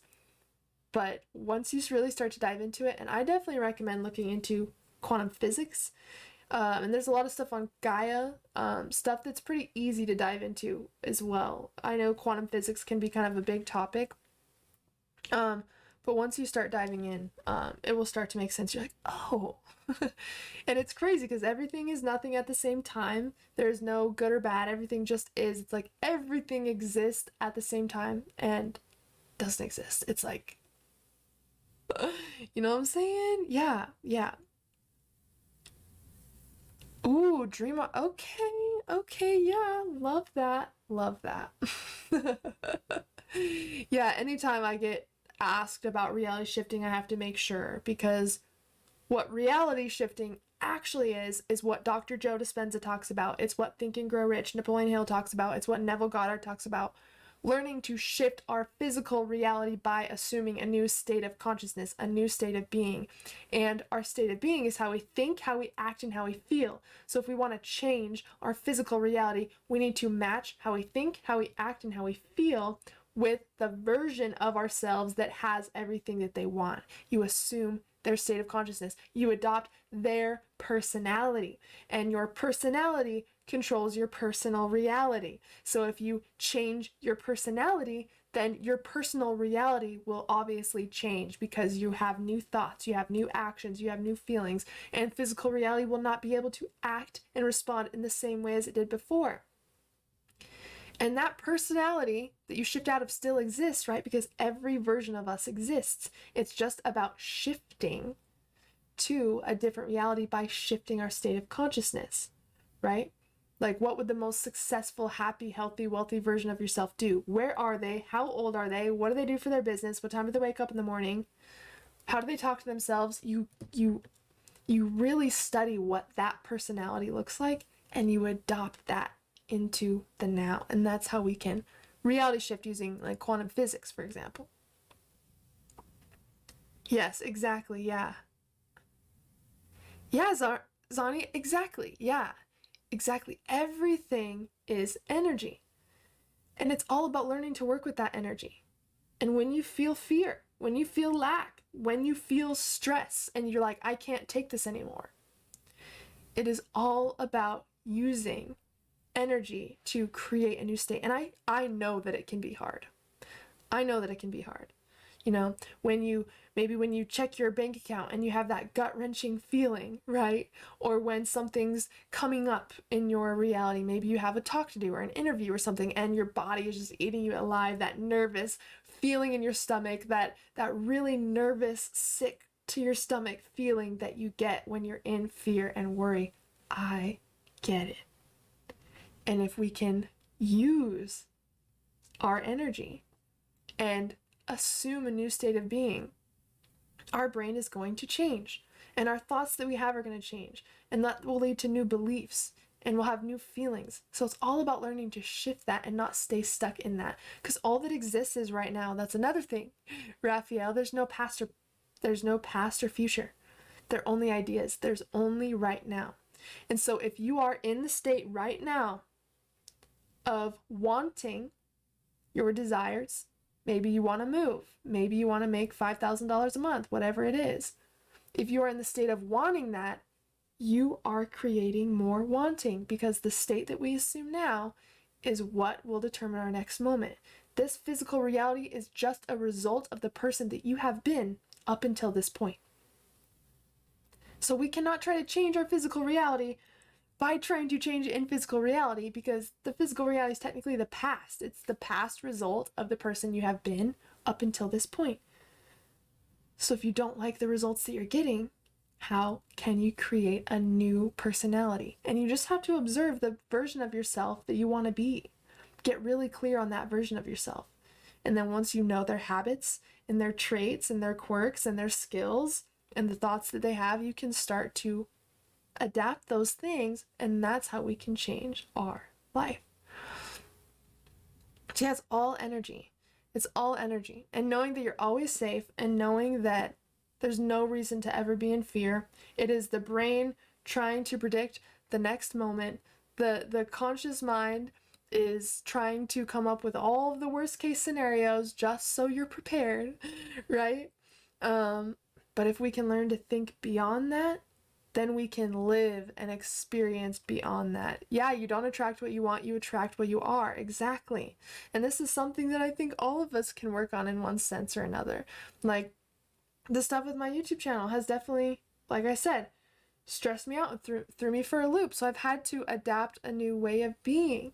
I've had to find a new way to think, a new way to feel, you know, and I'm still working on it, you know, but if we continue to work on it, eventually that's going to become our new program. If you're so used to feeling anxiety and fear, eventually your body is going to know it better than your mind, and you're going to have spontaneous panic attacks, for example.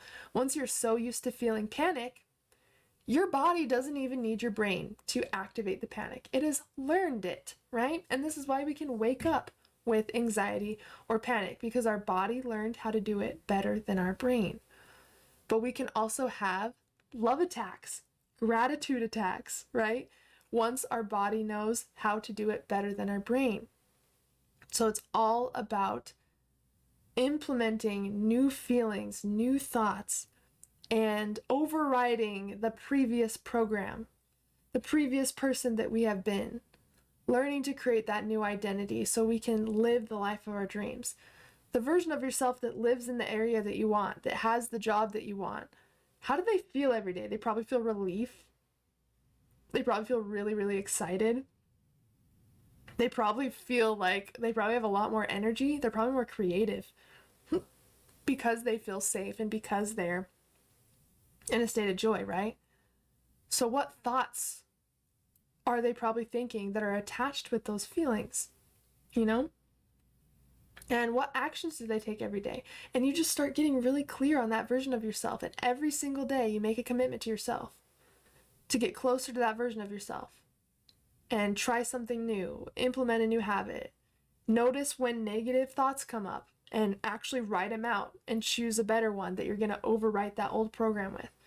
That's all it's about, you know? And you're not alone. Like, I'm going through it. I'm sure a lot of people in this chat are going through it. And we're all just walking each other back home. And we're all learning to live the life of our dreams. And in order to do that, it takes some shifting. It takes some releasing. And we have this one precious life. We do not want to spend it waiting for something outside of us to make a change inside of us. That can't happen. We cannot wait for something outside of us to change inside of us. We need to teach our body how we want to feel before the miracle happens, before our manifestation comes in, before we move to the place we want to move to, before we make monthly what we want to make in our business. We need to teach ourselves what that feels like. And once we can teach ourselves what it feels like, then we can start working on thinking those thoughts that are aligned with that. Like, if you've been having issues with worthiness, for example, what thoughts do you want to have? What thoughts support you wanting to feel worthy? You know, you can choose your thoughts, you can choose your feelings, you can choose your beliefs, you can choose your actions. And it just takes overriding the old program. And then once we can do that, that's when we start to see a shift in our physical reality. That's all that it is. So I hope that kind of helped with reality shifting. I know I sometimes get some questions on that, and that's what reality shifting is. So, and I did do a live video yesterday on reality shifting on Facebook, and I'm going to be posting it tomorrow on this channel. It's like 45 minutes almost, and it's kind of all about that. I titled it Reality Shifting 101 because it really is all about that. And we deserve to know how to create our reality and to experience all that we want, because that's why we're here. If we desire something, we are meant to experience it, because we can't make shit up. We can't make up ideas. Energy cannot be created or destroyed. So that means that we can't just make up an idea that doesn't already exist somewhere. So if you desire something, it's because it already exists somewhere. And because you are a reflection of the universe, and the universe is expressing itself through you, and it is supposed to manifest the things that you're wanting to create. That's what the universe wants, and it's using you to bring it into form. So it's working also bigger than you too. It's not just a desire or a want that you want. It's what is meant to be expressed through the universe, which is why you're getting the desire to make it happen. It's like when someone's writing a specific book or something, and they're taking a long time to actually publish it, and then all of a sudden they see someone come out with the same book, maybe the same title, the same concept, and they're like, what? This is my idea. Well, it actually was bigger than you. It was something that was meant to be expressed from the universe, but if you don't express it, it's going to find someone else who's going to express it, right? So know that your desires are much bigger than just your wants and your desires. It's something that the universe desires to express and create in this physical reality, and if it's not created and expressed through you, it's still going to find a way in someone else to create it and express it. So really just know that if you desire something, if you feel something, it is meant for you. And if you feel the desire to lucid dream and induce out-of-body experiences, it is meant for you. That's where it started with me, right? And what if I just never listened to the inner desire that I had to learn how to lucid dream and induce these experiences? I wouldn't even have my business. I wouldn't have my YouTube channel. I wouldn't have been able to connect with all of you guys. So see, it was so much bigger than a desire or a selfish want that I want for myself. It was working so much bigger than me because I was meant to help others. I was meant to connect with others. I was meant to inspire others. And it all stemmed from that one desire of me just wanting to learn how to do it. That's all. So just know that your desires, you receiving your manifestation and your desires, it could absolutely be connected to someone else's manifestation or their desires. Maybe they needed to hear a specific message that came through you because you followed your desire. So we're helping other people achieve their goals and dreams and experience their desires by us following our own. If I never took if I never really committed to that desire of learning how to lucid dream, all the clients I've talked to I wouldn't have even met. It would have taken away whatever they got from us working together, or maybe a video that they saw that really inspired them, right? Jeff Goldblum done told you life finds a way. Yep, exactly. Always finds a way. It's working so much bigger than us. We are creators. We are meant to create and express what desires to be created in this reality. So just know that if you feel it, you're meant for it. And whatever is meant for you cannot miss you. It cannot miss you. It will come to you. But sometimes the painful part is trying to control how that comes in, right? Like even with moving to Washington, like I could see this shit happening with my YouTube channel as something that's preventing me from going to Washington, or I can see it as something that is redirecting me to a new sustainable way to work in my YouTube channel. Maybe it's guiding my attention to things that I need to build in my YouTube channel or my business, or new things that I need to learn. Maybe I need to tap back into my worthiness, and maybe there's some more fear and lack that I need to get rid of before I can step into that version of myself. So something that we perceive as negative, it could be the catalyst for us actually being able to experience what we want. Everything contains a new level of understanding, and it's only our job to find that meaning and how we can use it. Don't ever say, why is this happening to me? What is the lesson in this? What am I learning from this, and how can I use this within my own life? Letting go to the flow of the universe is the code. Exactly. And sometimes that can be a little difficult. Oh, I love that. I love that. Yeah, letting go and flowing really is our only job. Life is a game. This is the game of life, and our job is to learn how to play it. And we already knew all about this before we came into our life. Like, I truly believe that we agreed to go through the shit that we're going through so we can become the person that we want to be. I don't know if you guys have seen the movie Soul, but it kind of reminds me like that. Like, We're like these energetic souls. It's literally the universe expressing itself, and we get to choose the desire that we want to fulfill in our lifetime. And then we get to choose the path, the journey there.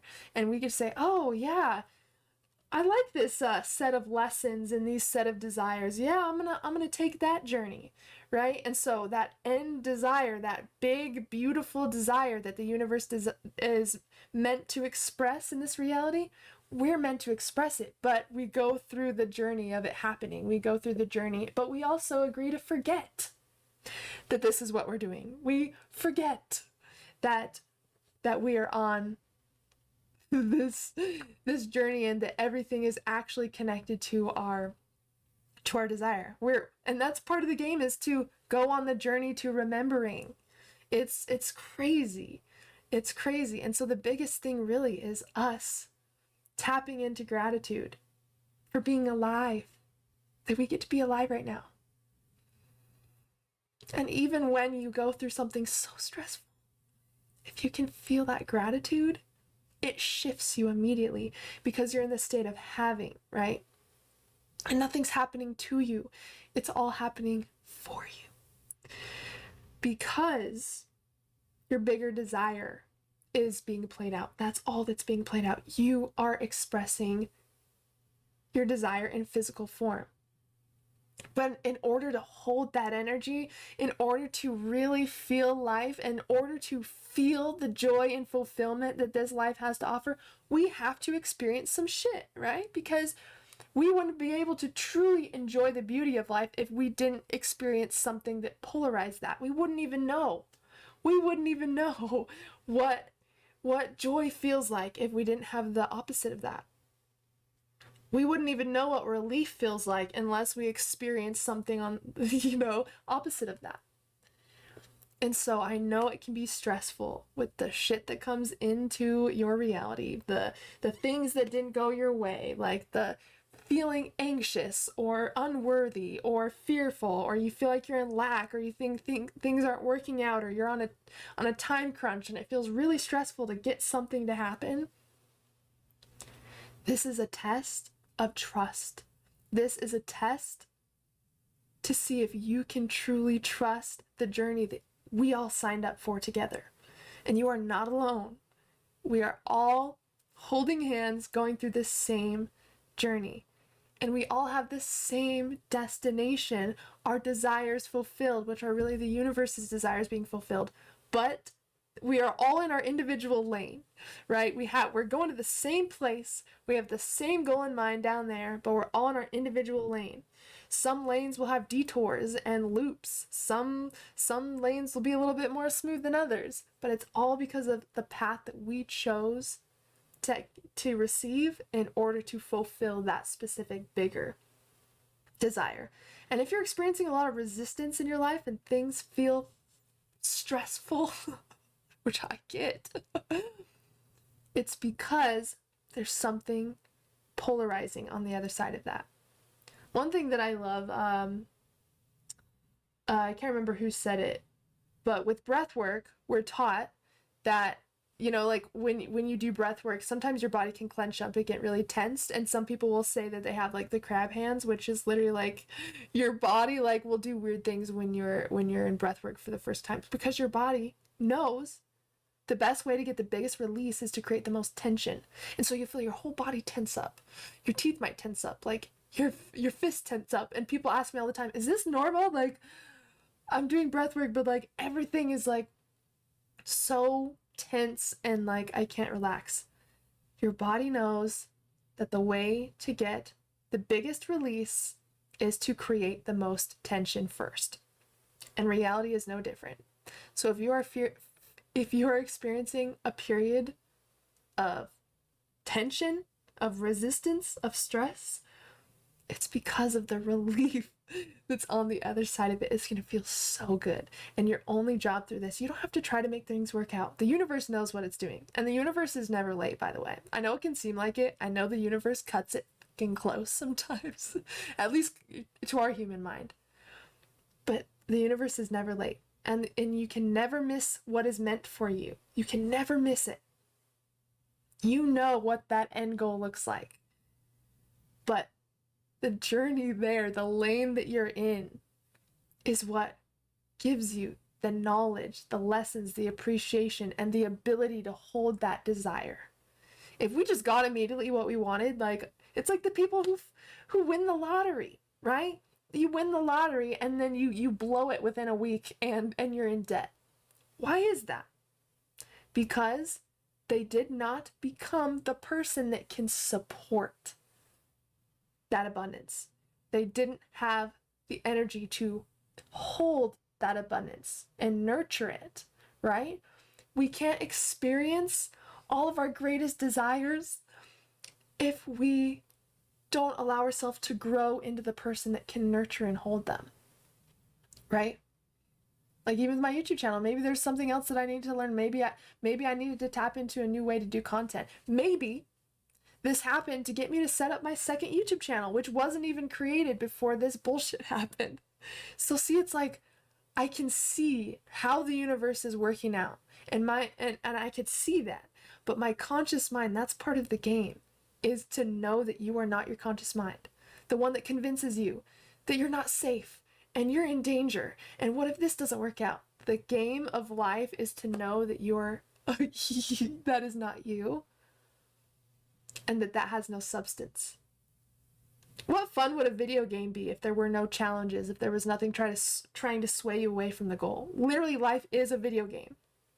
Every level of life that you experience is a new level in the game. Once you have learned certain lessons, once you have really embodied certain lessons, you can go to the next level of the game. But if you don't embody those lessons, what do you have to do in a video game? You restart the level. You go through repeating patterns. You go through repeating lessons. And you're like, why in the hell is this happening? Why am I having to like repeat this lesson over and over? Because there is something you are meant to unlock that's going to allow you to have the awareness to get to the next level. Think about the end goal of who you are in your desired reality. How do they hold themselves? They're probably confident. They're wise. They've went through specific lessons that they thought would tear them down, but they fucking made it out. And look at where they are now, because they were able to use all of that and literally birth everything that they've wanted into existence. Like, look at that end goal. And Neville Goddard says, live in the end of your desires. What he means is look at the end of your desires already happening. What is the version of you that has all that? And how can I trust that that's exactly where I'm being led?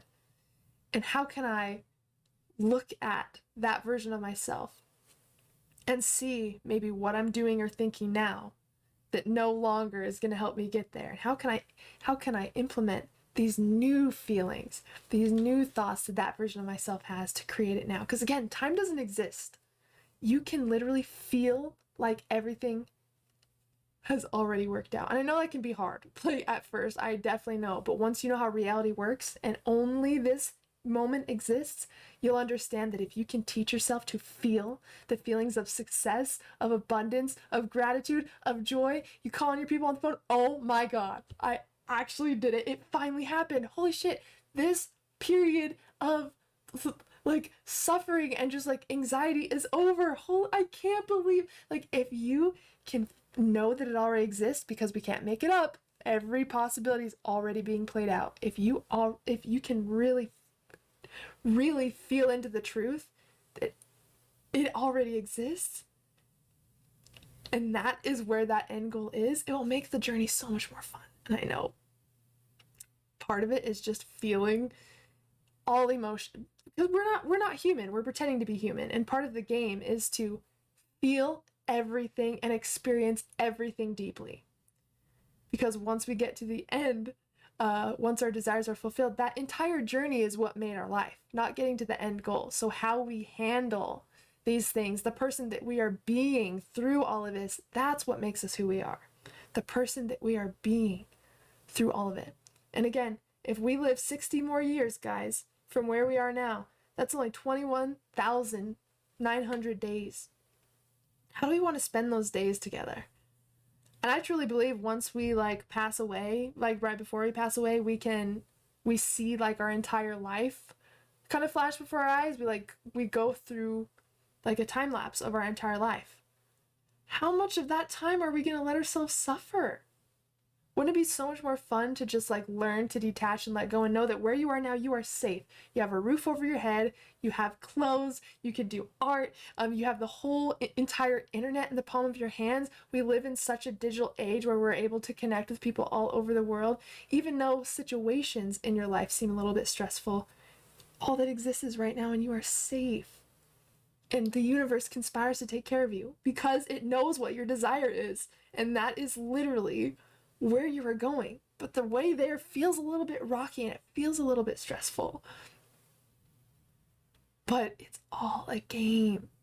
It's a game to see if you are willing to think outside of the matrix. This matrix was designed to distract you. It's designed to keep you in fear.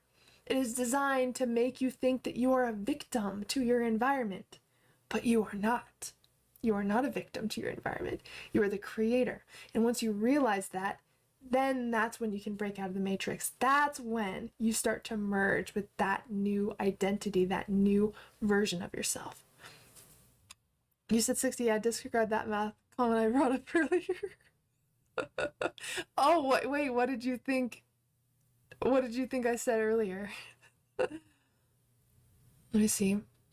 I know we are all so blessed that you're experiencing your desires and helping all of us in our own journey. Thank you, Sonia. I'm so glad to be here. I love you guys so much. Like, I'm not gonna cry. But I love you guys so much, knowing that you're all just like real people taking the time to come hang out with me and listen. It's just so beautiful, and I've loved connecting with all of you. And that's why I encourage you to join like our group or our chats and stuff, because I truly love all of you, and I don't want to just only see you guys during the lives on Monday. Like, truly, I'm so excited when I see all of you show up, and it just makes me so happy. And so thank you for being on this journey with me, and thank you guys for supporting me and being here with me. I really, really, really do love you guys. If you can imagine it, you can do it. Exactly. Imaginal acts become facts. What you tune into, you turn into. Awesome, Charlie. Thank you for being here. Yes, honey, you have been such a blessing to all the beautiful souls in this chat and the thousands of subs and viewers who have crossed paths with this channel. I'm just so grateful that we're even here right now, and that I get to do this and connect with you guys. And, you know, I just want you to know that you guys are not alone. Like, I'm speaking from experience through all of this, you know? And so it's really nice to know that we can all support each other and be here for each other. How do you teach your dog to not have anxiety during a thunderstorm? It's actually thunderstorming here as well, kind of. It's like very windy and kind of rainy. Hold them close. Not too much. I try to put on like dog TV for Juno. I'm sure just like CBD gummies for dogs would work. Like, make sure they're for dogs though. Dogs cannot have gummies. You need to make sure that if you get CBD online, it is specifically for your canine companion. Okay. Thank you, Haylee. You're very wise. For one so young, you are truly a girl. Urbus, thank you. I love you. And it makes me feel so much better to talk to you guys, because yeah, I'm going through some shit, you know? Yeah, I'm going through it too. And so that's why I want to chat with you guys, just in case anyone else is feeling some heavy energies as well. Just know that you're not alone at all. I am definitely with you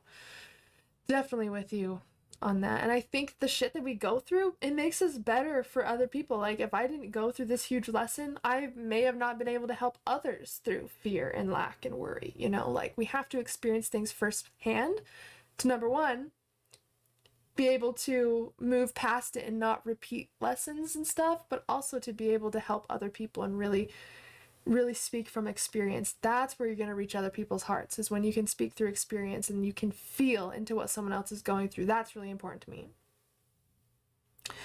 So you're saying after the vibrational state, after the hypnagogic state, visualize the other room. At some point you will see a room with your closed eyes, then roll out. So sometimes you won't even have to roll out. The biggest thing is either creating movement within your physical body and slipping out, or you can imagine being in a different area and you'll be able to like kind of shift there, if that makes sense.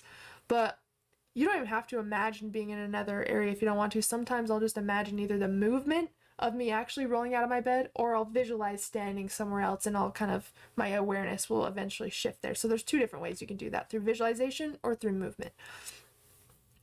Yes, the universe says everything is a mirror. Everything is a mirror. And if we don't feel worthy of something, it's going to reflect our environment. Like when we have worthiness issues, which I've for sure went through a lot of, for sure. If we don't feel worthy of something, it's kind of taken away from us. And we have to create our own worthiness inside. And that's when we receive what we want. It's kind of interesting, right? We think, okay, well, I'll just wait to feel happy or worthy until I have that one thing. But the game of life is to create it within first, so we are an energetic match for it. I know sometimes it's hard. Oh, I can't be happy, or I can't be, I can't get rid of this stress until I have this or till this happens. And that's part of the game. That's part of this experience, is to learn how to create it within and know that that is what manifests into our physical reality. We have to feel worthy of something before we even have it. We have to feel grateful for something before we even have it. We have to be in the state of being it.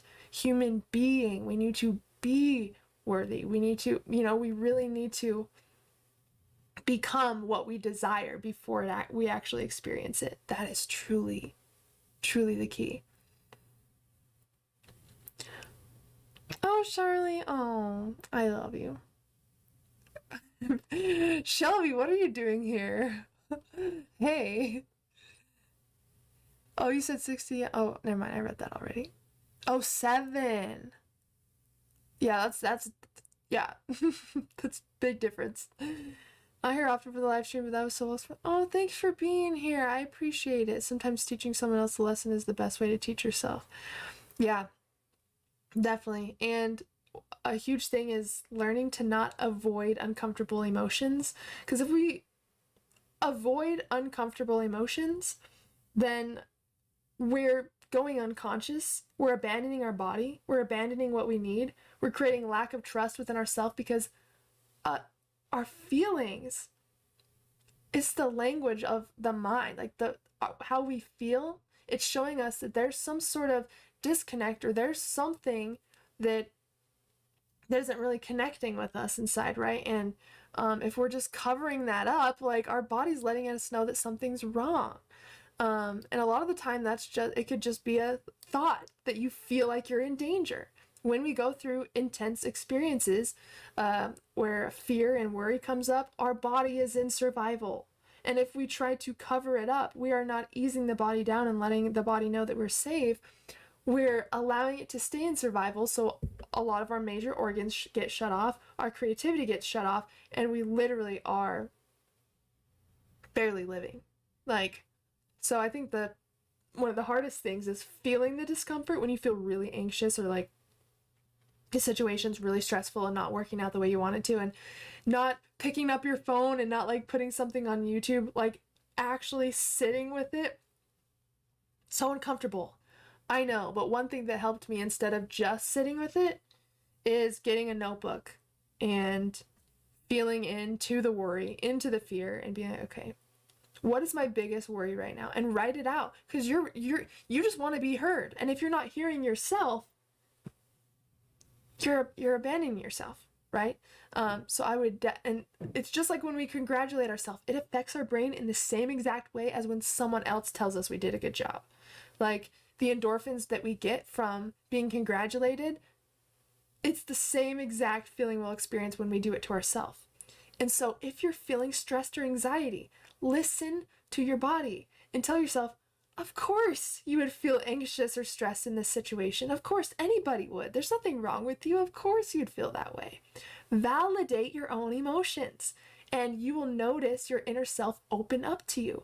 If our body doesn't think that we're going to listen, it's going to start creating panic attacks automatically without even letting us know that there's something wrong, because we taught the body that we're not going to listen anyway. So it's really an intuitive practice to tap into what you're feeling and invite yourself to express what's going on. And again, I love doing this in a thought download, writing down exactly everything that is upsetting me, my biggest fears with the situation, you know, and a lot of the time you'll see that a lot of those aren't even facts. It's mostly just a story that your brain made up, or maybe it doesn't even seem that bad. And you're like, oh, well, I guess it hits a lot differently once it's actually like out on paper, right? But even when just writing out your thoughts, you can see, okay, what's actually a fact within the situation, and what's a story? What did my brain make up that isn't even based on fact, right? That's truly what it's about. No worries, Jason, no worries. Listen to your heart. Yeah. Oh, yeah. Oh, yeah. I just put on squeaky toy sound, see if it works. It's raining hard here. I was actually, gonna go for a walk outside soon because it seems really nice and I need some fresh air. I've definitely been kind of going through it today, you know. It's been a hard past 6 months. Yeah, since my grandma passed away, I've definitely been going through it. So I've needed a lot more time to be outside. And even right now, I kind of have a little bit of a headache, but I know. Number one, it's probably all of the thoughts I've been having today. Like I've definitely have a history of kind of overthinking. That's one thing I've really been working on. And also learning to listen, because our brain's probably overthinking because we're not really listening to the message in the first place, right? So yeah, and I love to be transparent with you guys, so you know, like, that I know what you're going through. You know, I might not know exactly, but I definitely like to speak from experience and kind of where I'm at and what I'm learning and what I'm moving through, and then pass it down to anybody that it might be able to help. Yeah. What you're saying really resonates in me, but it's quite hard to actually act it, especially when you don't really know what you want anymore, except for astral projecting. Yeah, if you're not clear on your desires, it's going to be extremely cloudy. That is the very first thing that I work on, is your desire. Everything else will start to make sense after that, but you need to know what that desire is, what your why is, what you truly want to experience for your life, not what you've been told you can experience, not what you think you want to experience, not what you think is possible, but truly what you desire to experience. Even push the limits, make it seem a little impossible, right?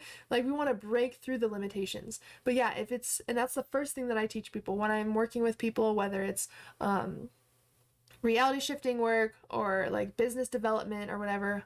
We all need to have a why. We all need to have a goal in mind of what we want to experience. For me, I just want to be free. I just want to be in Washington. I want to feel free. I just want to be able to paint all day, create videos, host in-person retreats, write books, and all of that is based on expressing myself. So really my goal is to just be free and express myself without worry. And once we know that, we can really start to see, well, what's the next step that I could take that'll help me get closer? Or what does that version of myself in that reality even look like? And you can start to really get more clear and expand on that desire. So that's the first thing I'd recommend, is getting really clear on your desire. And then once you know what you desire, that's when the universe starts conspiring for you. Once you've decided what you desire, that's when it's getting put into action. Literally right then and there, it starts getting put into action. But until we know what we desire and what we want, it's very hard for the universe to help us create that. So our only job, really, is to have clarity of our desire and be willing to really tap into what that looks like and where we are now and how we can kind of bridge that gap. All right, guys, one more time. I am giving away a 3-part masterclass bundle. So it's the Dreams of Symbolism class to decode the symbolism within your dreams and start connecting with your subconscious mind. The awareness class, so you can learn lots of awareness practices to carry that naturally into your dream state. And then Dreams of Lucidity, which is all about lucid dreaming techniques and how you can actually induce those experiences at will. I am offering it for just $111. Usually each class is $55, but I wanted to offer this for $111, so you actually get a free class doing this. I'm going to be offering some more perks for my Patreon, so I'm going to start doing more do monthly breathwork classes. So I want to do like a live breathwork class for you guys. You guys also get a lot of my master classes on Patreon, and a lot of content, even early content, exclusive content. So if you're interested in supporting me on Patreon, you'll get exclusive content for the $10 and up tier. And then again, I really want to grow my second channel. And if we get to 1,000 subscribers by July 1st, then I'll be doing a 5-person giveaway on my main channel. We're almost there.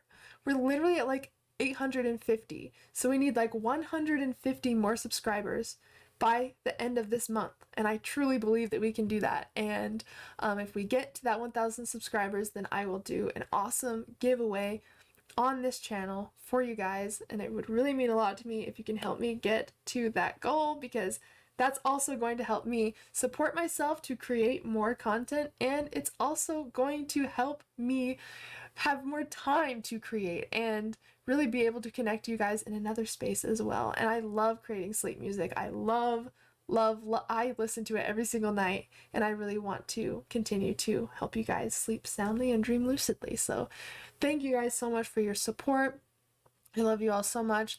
And then of course, if you even just want to support the channel, then of course I have, you know, a PayPal link that you can support me at. Of course, I never expect that or anything. I just want you guys to know that I appreciate whatever support you guys offer, even if it's just you showing up on my lives and hanging out with me. That means the world to me. I've been on this live stream for over 2 hours. I just really missed you guys and wanted to hang out with you guys.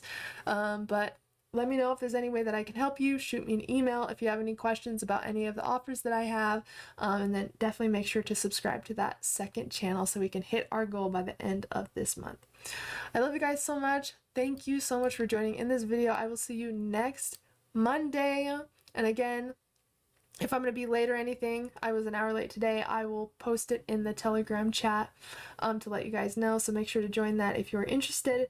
But I will see you next Monday at 5 p.m. Mountain Standard Time. I love you guys so much. Thanks again for being here with me. And as always, I'm sending you endless love and endless lucidity.